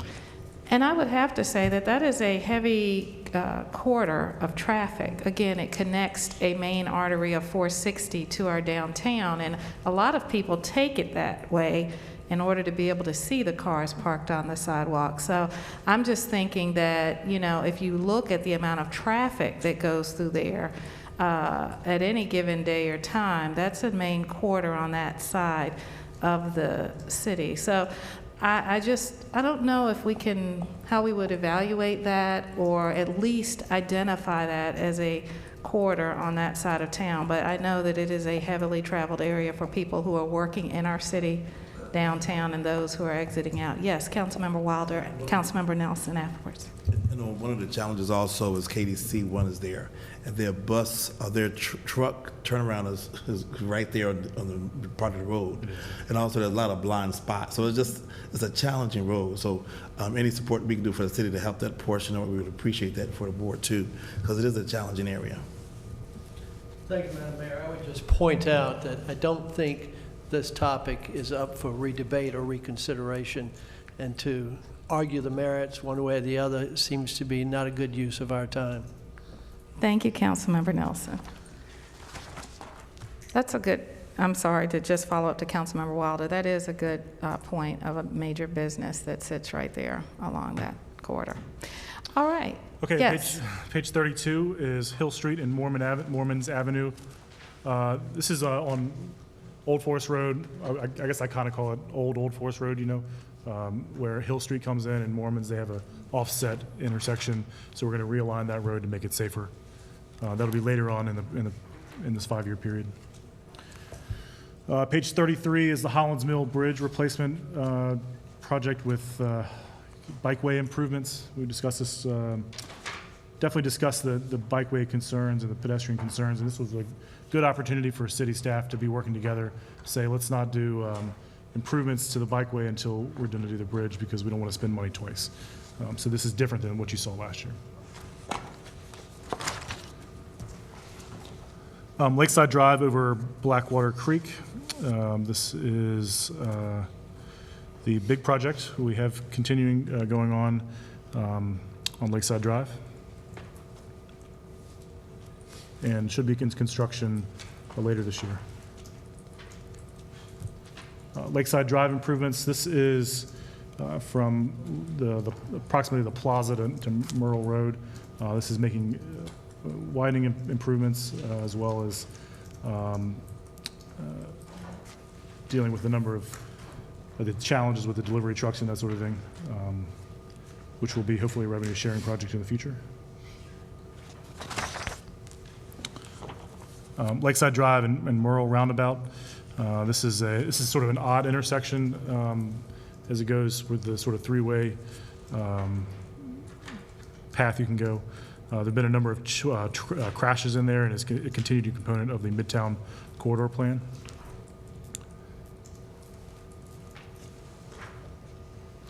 On page 37 is the Liberty Mountain Drive realignment, so similar to the one on Old Forest Road. Candler's Mountain, Liberty Mountain Drive has an offset intersection, and that will be realigning that. The Link Road Bridge structure, that is the next next bridge in the list. And of course, we are not going to start construction on that until Indian Hill Bridge is complete. Link Road and Boonesborough Road improvements. This is a turn lane on Link Road to go onto Boonesborough Road, taking a right.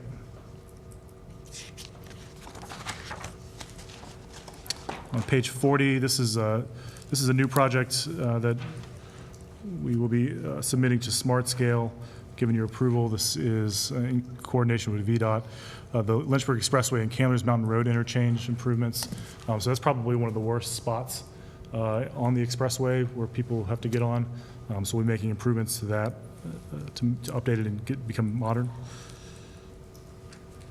Page 41 is the Lynchburg Expressway and Grace Street interchange improvements. Just following the strategically targeted and affordable roadway solutions study to deal with the substandard acceleration lane. On page 42, the McConville Road Windell realignment. Again, if this is on Lakeside Drive, sort of in front of the News at Advance, you notice that there's a couple of intersections right in a row. We're going to realign that road to make it more efficient. Page 43, the Memorial Avenue fuel site. We have a lot of folks that need to put fuel in their vehicles, city vehicles, and later in the plan, we will be making improvements there. Mr. Waddick, can I go back to the McConville Road and the Wendell Drive realignment? Yes. How will that, I'm sorry, page 42, how will that play into the work of Forest Brook Road and Good question. Do you know what's going forward with that? This project here takes where McConville comes out on Lakeside and moves it back away from Forest Brook Road. Okay. Those two intersections are really close together, and there's not enough room between them for it to operate efficiently. Mm-hmm. So it moves the one down away from Forest Brook so that they will both work better. Okay. It doesn't add a light, it just moves the light. Right. Okay. All right. Thank you. Okay, so page 44 is Nationwide Drive Mini Roundabout. Again, that's a busy intersection, and the four-way stop does not adequately control the amount of volume. So we'll be doing a mini roundabout there that's similar to the Atlanta Avenue roundabout. Is that a smart scale project as It's well? a revenue sharing project Revenue share. for the future. Page 45 is Public Works infrastructure improvements. So where we have challenges with various streets and sidewalks, the state gives us money to make improvements there. That's our highway maintenance funds, some of our highway maintenance funds. Page 46 is the retaining wall replacement and repair program, similar to the culvert program. We design one year and construct new retaining walls in 1 year, in the next year. Page 47, Rivermont Avenue at Bedford Avenue intersection improvements. This was a smart scale project, but was redirected for the 501-221 project. So we will need to make improvements on, I'm sorry, this was smart scale money that was awarded.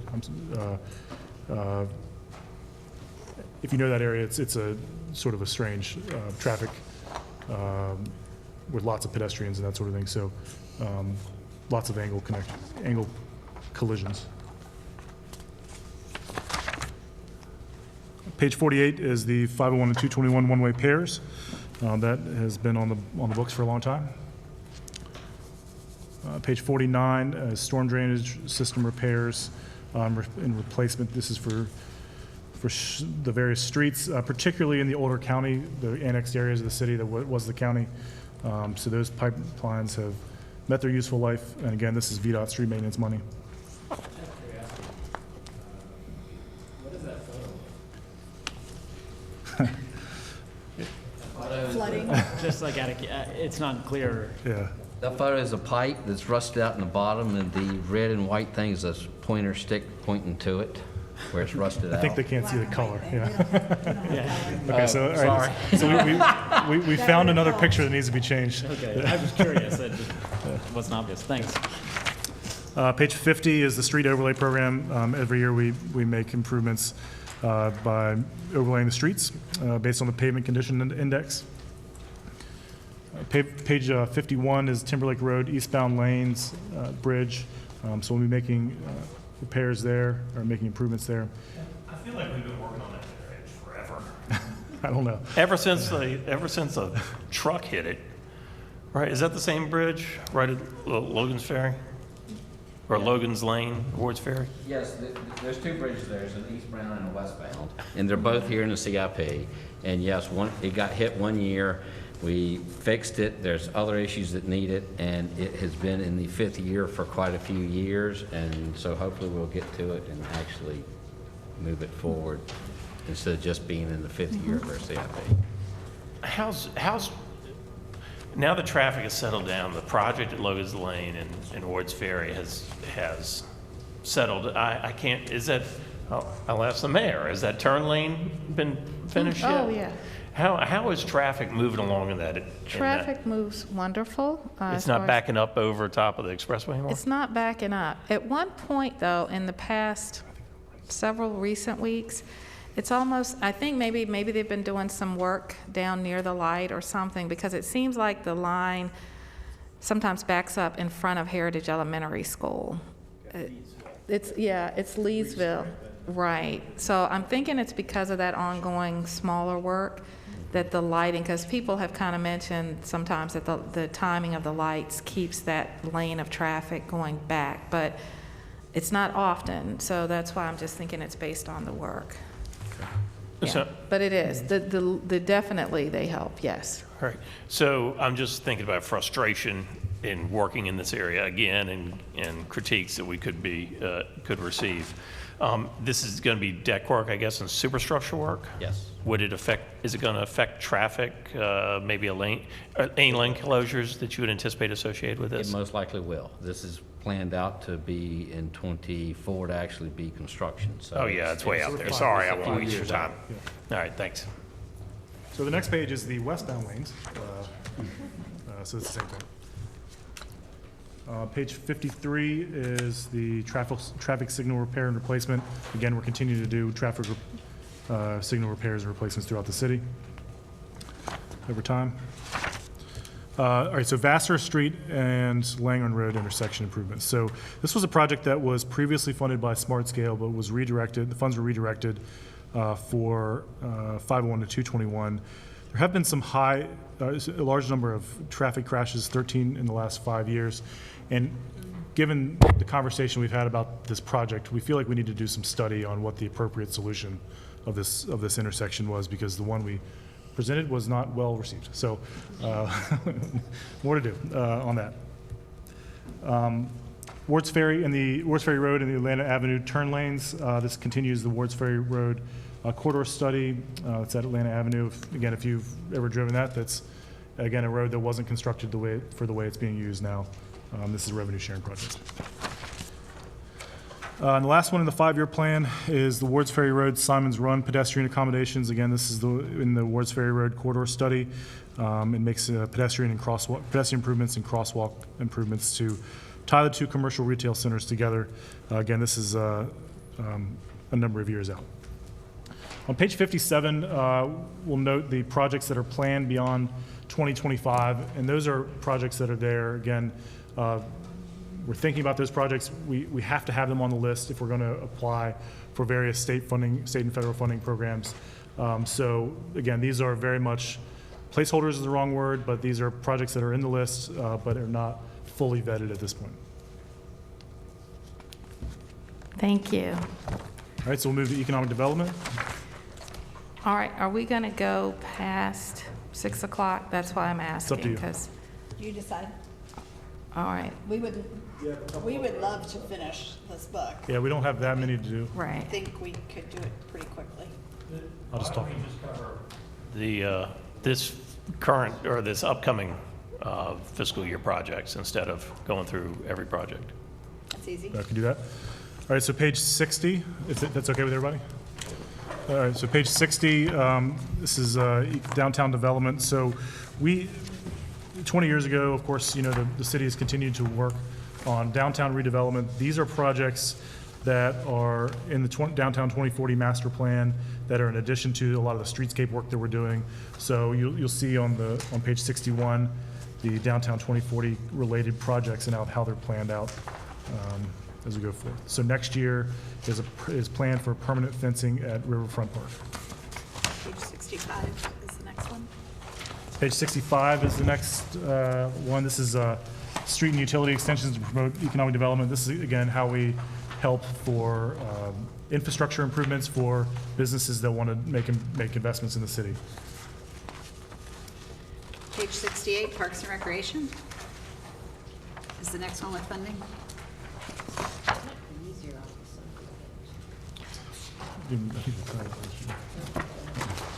Yeah. All right, page 68, this is athletic field maintenance, which is, again, an annual thing that we do to keep up the various athletic fields that we own. Page 71 is citywide parks and recreation needs assessment. So this is a study that allows us to understand what our current service levels are, current service levels are and facilities are with customer trends and needs. The last assessment was done in the 1990s, and it's a part of our Lynchburg plan.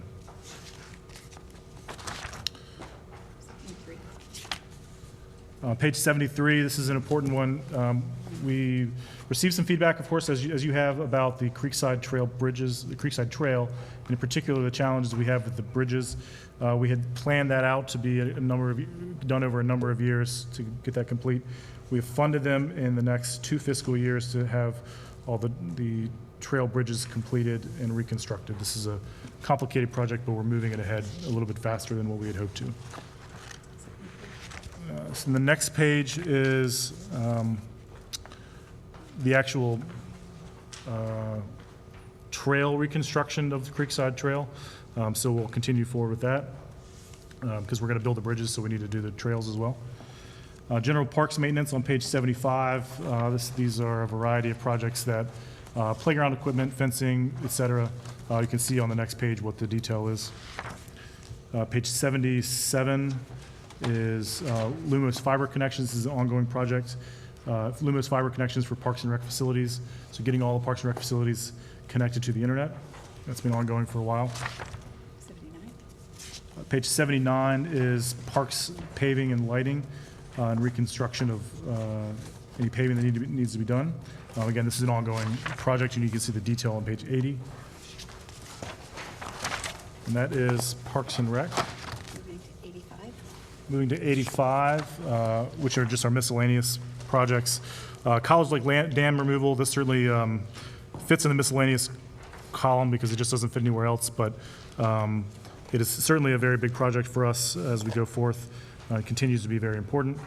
We dealt with that last year.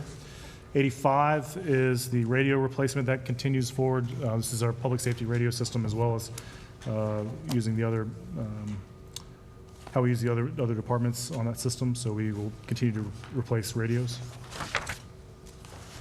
88. Page 88 in the schools. So, I'm sorry, this is Reserves. reserves. I'm sorry, you're wrong. So the first one is the Lynchburg City Stadium Capital Maintenance Reserve. So we put away $100,000 each year for capital maintenance reserve for the Lynchburg City Stadium contractually. Yeah. So the Bank of James, we signed that agreement for the $50,000 a year, $25,000 of which comes to us for maintenance. That's not going into this reserve necessarily. It's just going into their operational. So I would say in years following the first year, it could be used towards this 100,000. I see. Very But good. in the first year, the initial city share is going to go towards the installation of the sign and fabrication of the sign, shared costs with Got it. Hill Counts. Right. Okay. Thank you. Okay, and 89 is the Snow Street and Bridge Reserve. So we have a reserve that's set aside for snow costs that we have. So we put aside $250,000 every year. So far, we haven't used it this year. Hopefully, we won't need to.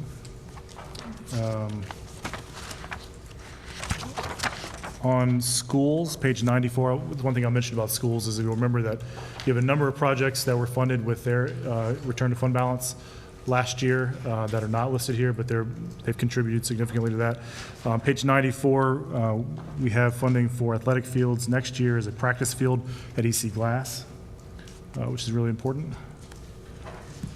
And again, this is pay-as-you-go money. Page 96 is similar to our major building repairs.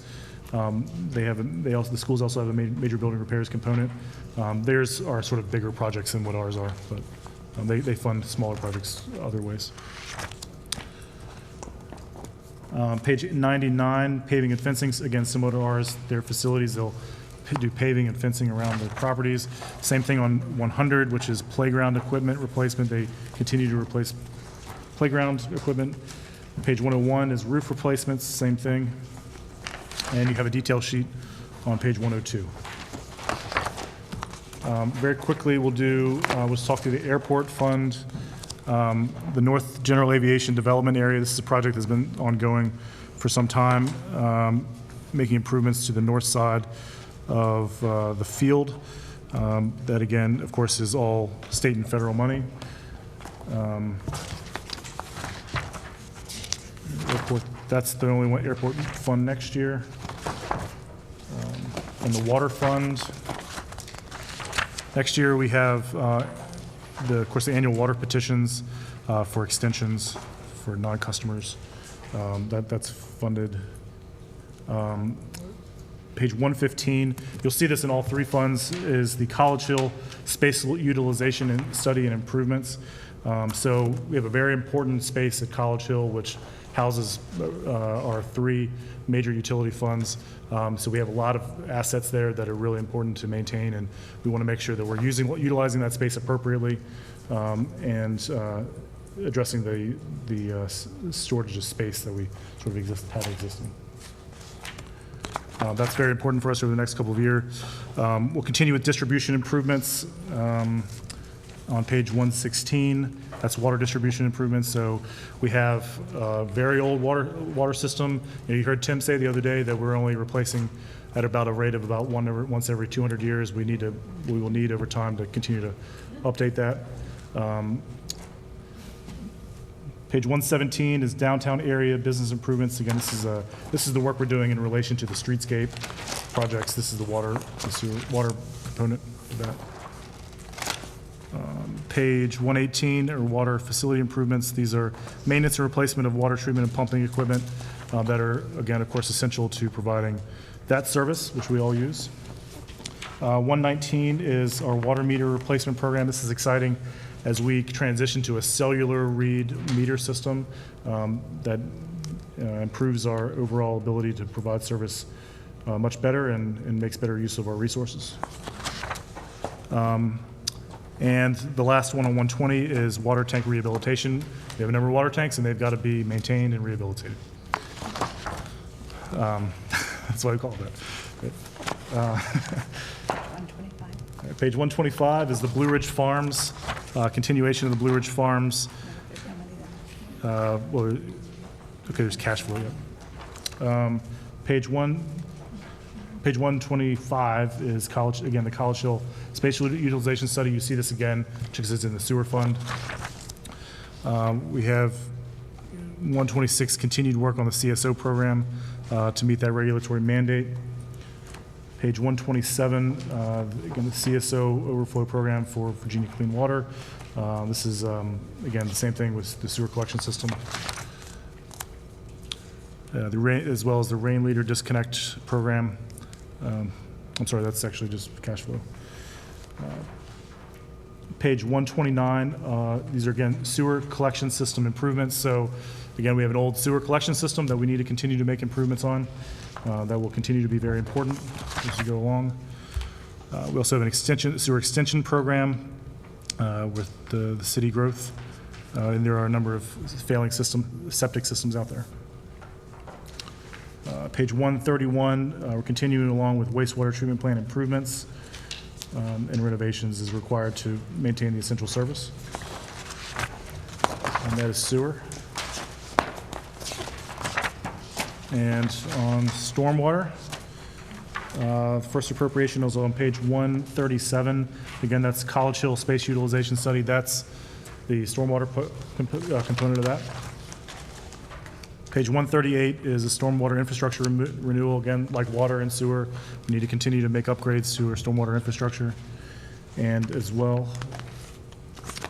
And that is the last one for appropriation of money next year.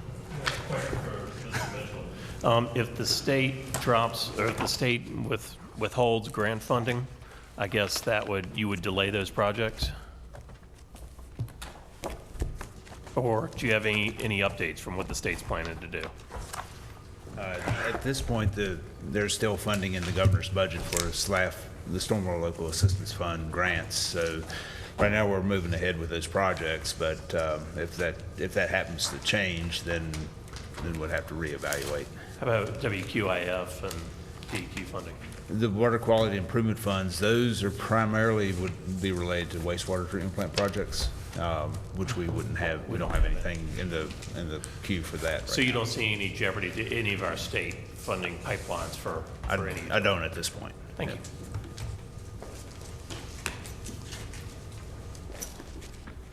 All right, is there any further questions or thoughts regarding the budget? We've just worked through the 3-inch binder. Ms. Severcek. You channeled me. I was going to say that this, we have finished our presentation of the pre-COVID proposed budget to you. And now our work begins on making adjustments. And if you took a moment to look at the PowerPoint that I sent you, that I presented on the webcast to city staff on Friday, you would get a preview of the kinds of things that we are considering.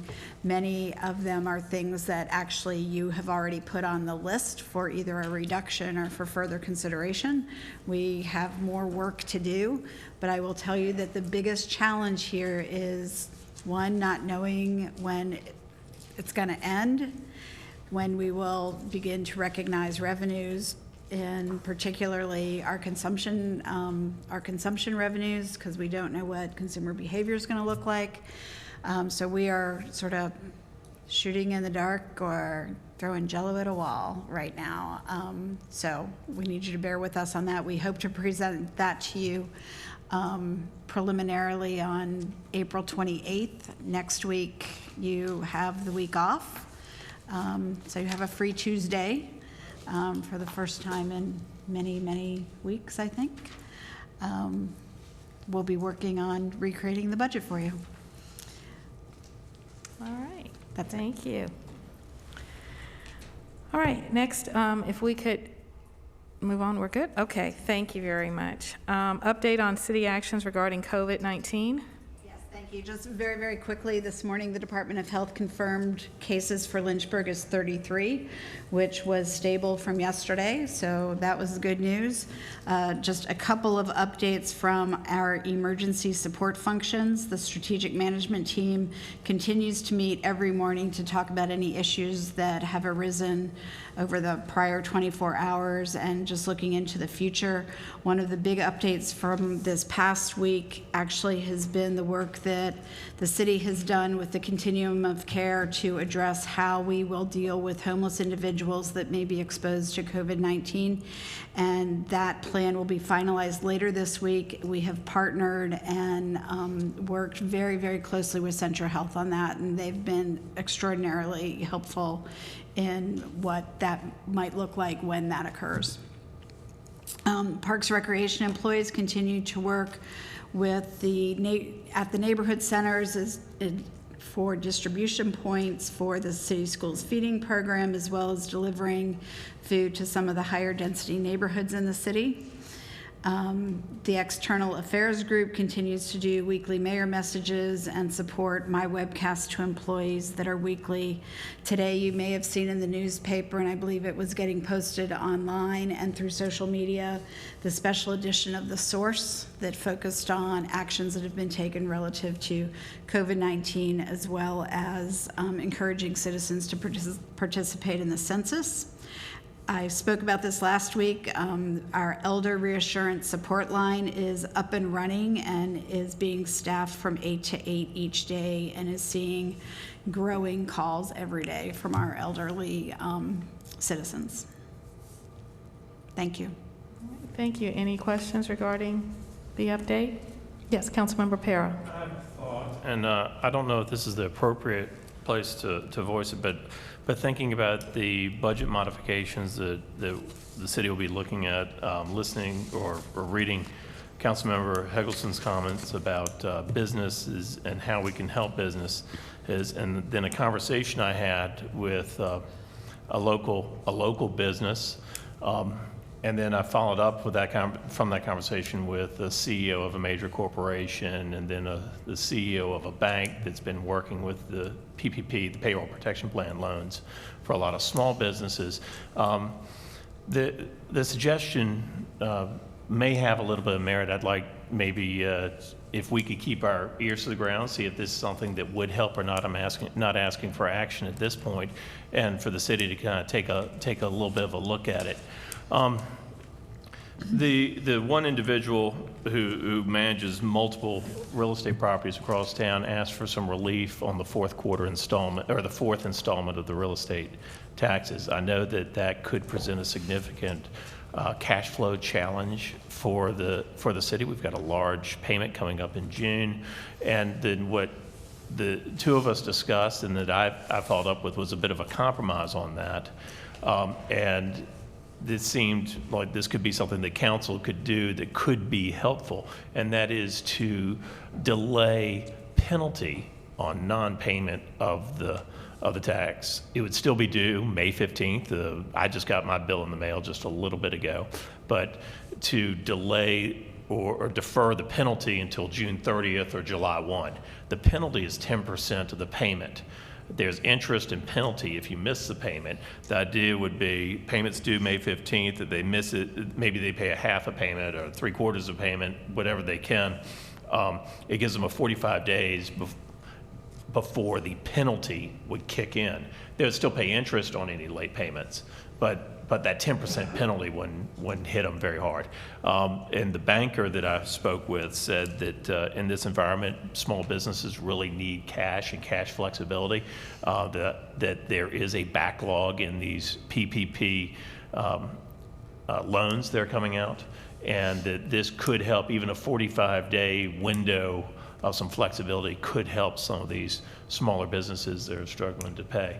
I think that there is risk to the city that maybe businesses would choose, or businesses, property owners, whomever would choose not to pay until the 30th. I would think, and as I told Mrs. Wood and Mr. Verchek earlier today, that just earlier I've already got my checks scheduled for payment for the real estate taxes I need to pay.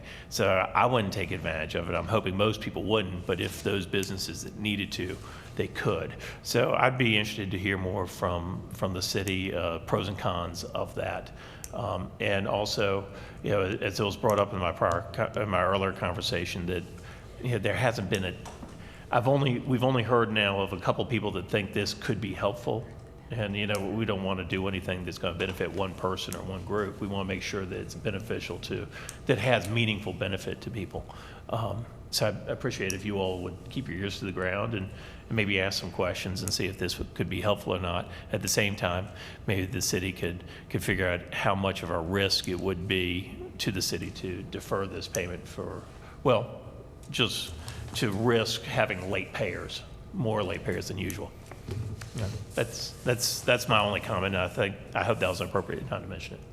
And I think that the only risk, because the real estate tax goes with the property, and so the tax will be paid. It's just a matter of waiving it, maybe a 10% penalty, which is fairly high. I mean, it's a high penalty especially in this environment where long-term interest rates are 2%, and you pay your taxes a day late, and it's 10% extra, which that's a big one. And so it's not foregoing the interest, what you're saying, it's foregoing the penalty. Yeah, that could be probably easy without any adverse repercussion to the city, I would think.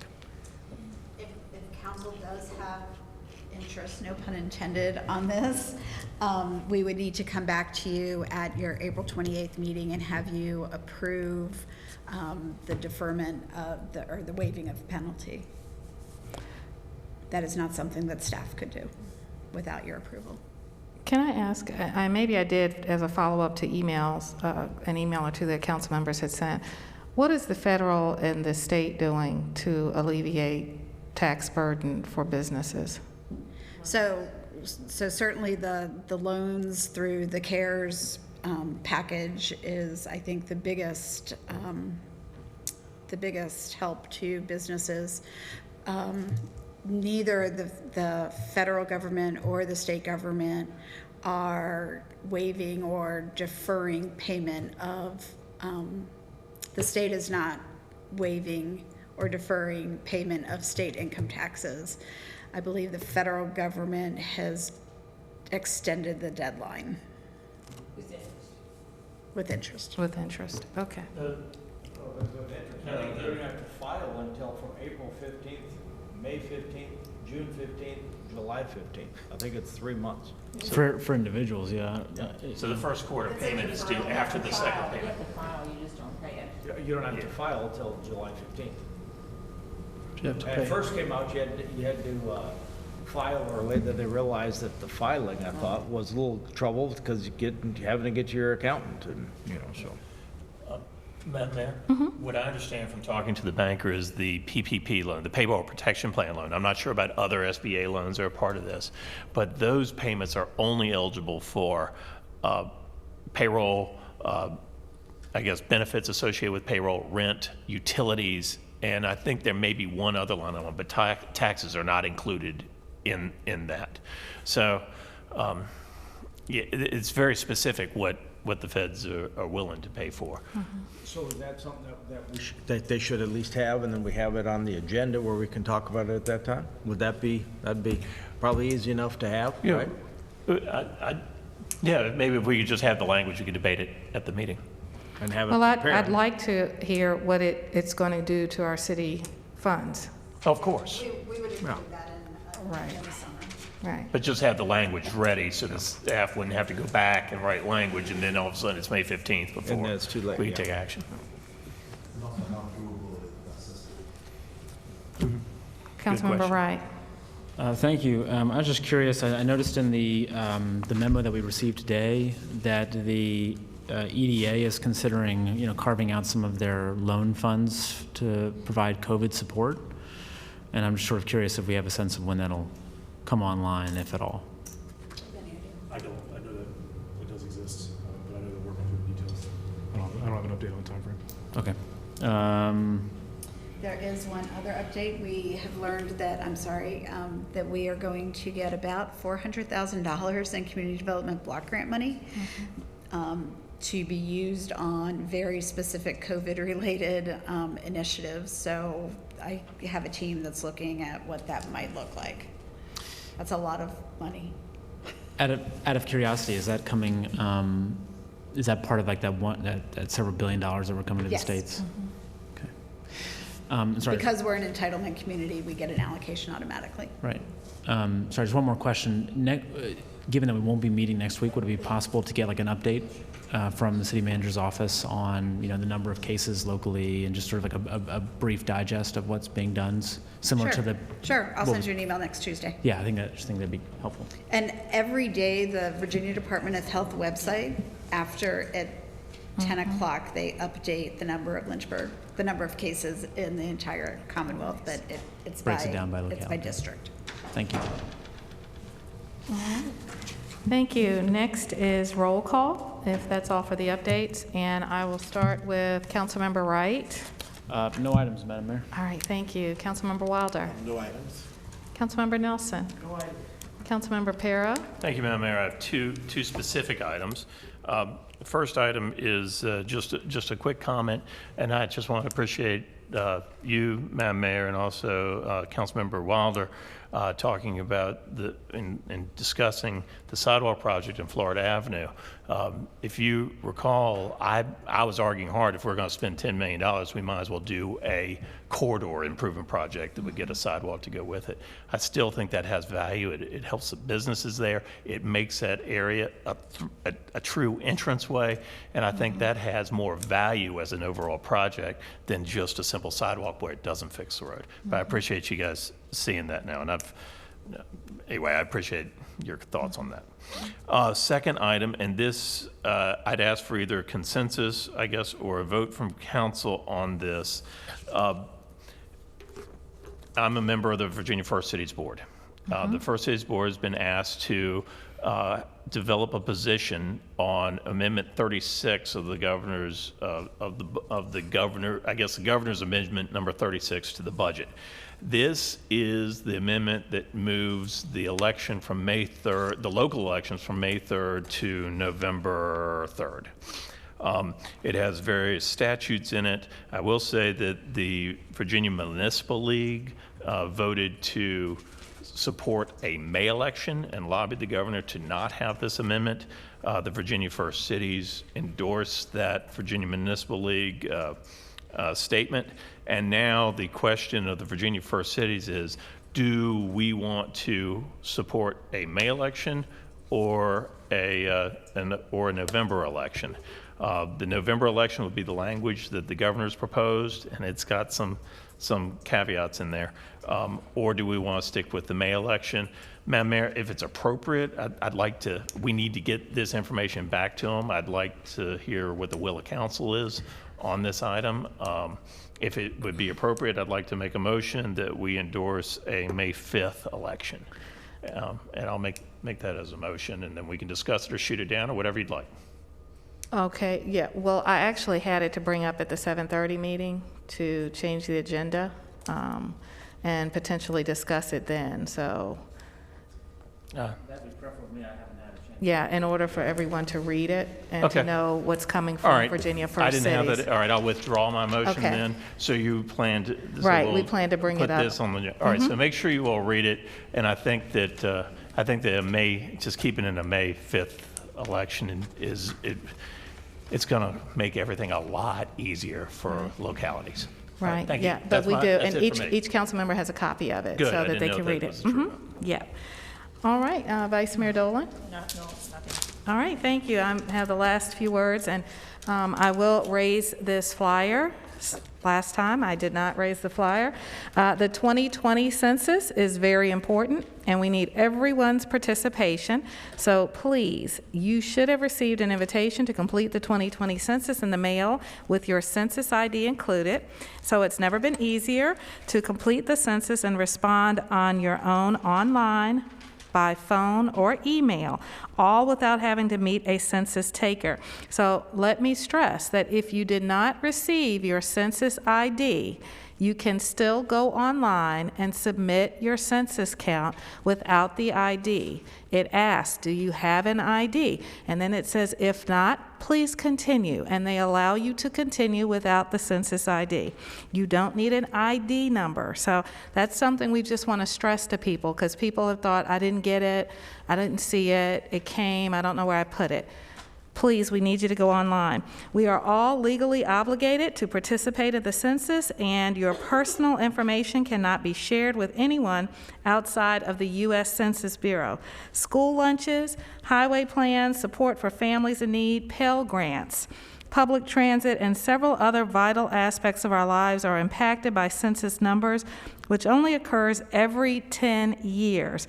With the negative effect of COVID-19 pandemic, and what it may have on the city's revenues, it is more important than ever before that we have a complete count to ensure that Lynchburg receives the federal and state fundings needed. So, please take a few minutes to complete the census online at 2020census.gov, by phone at 1-844-330-2020, or mail in your questionnaire. And I have to say, it is not the most comfortable to talk through these. I will pull this down right now, but it is safe. And so thanks to everyone for their compliance with the COVID-19, staying at home, social distancing, and wearing masks in public directive. So we're all wearing our mask. Most of us, yes. To continue to stop the spread, we cannot become complacent. So thank you, and with that, we are recessed until 7:30. Thank you.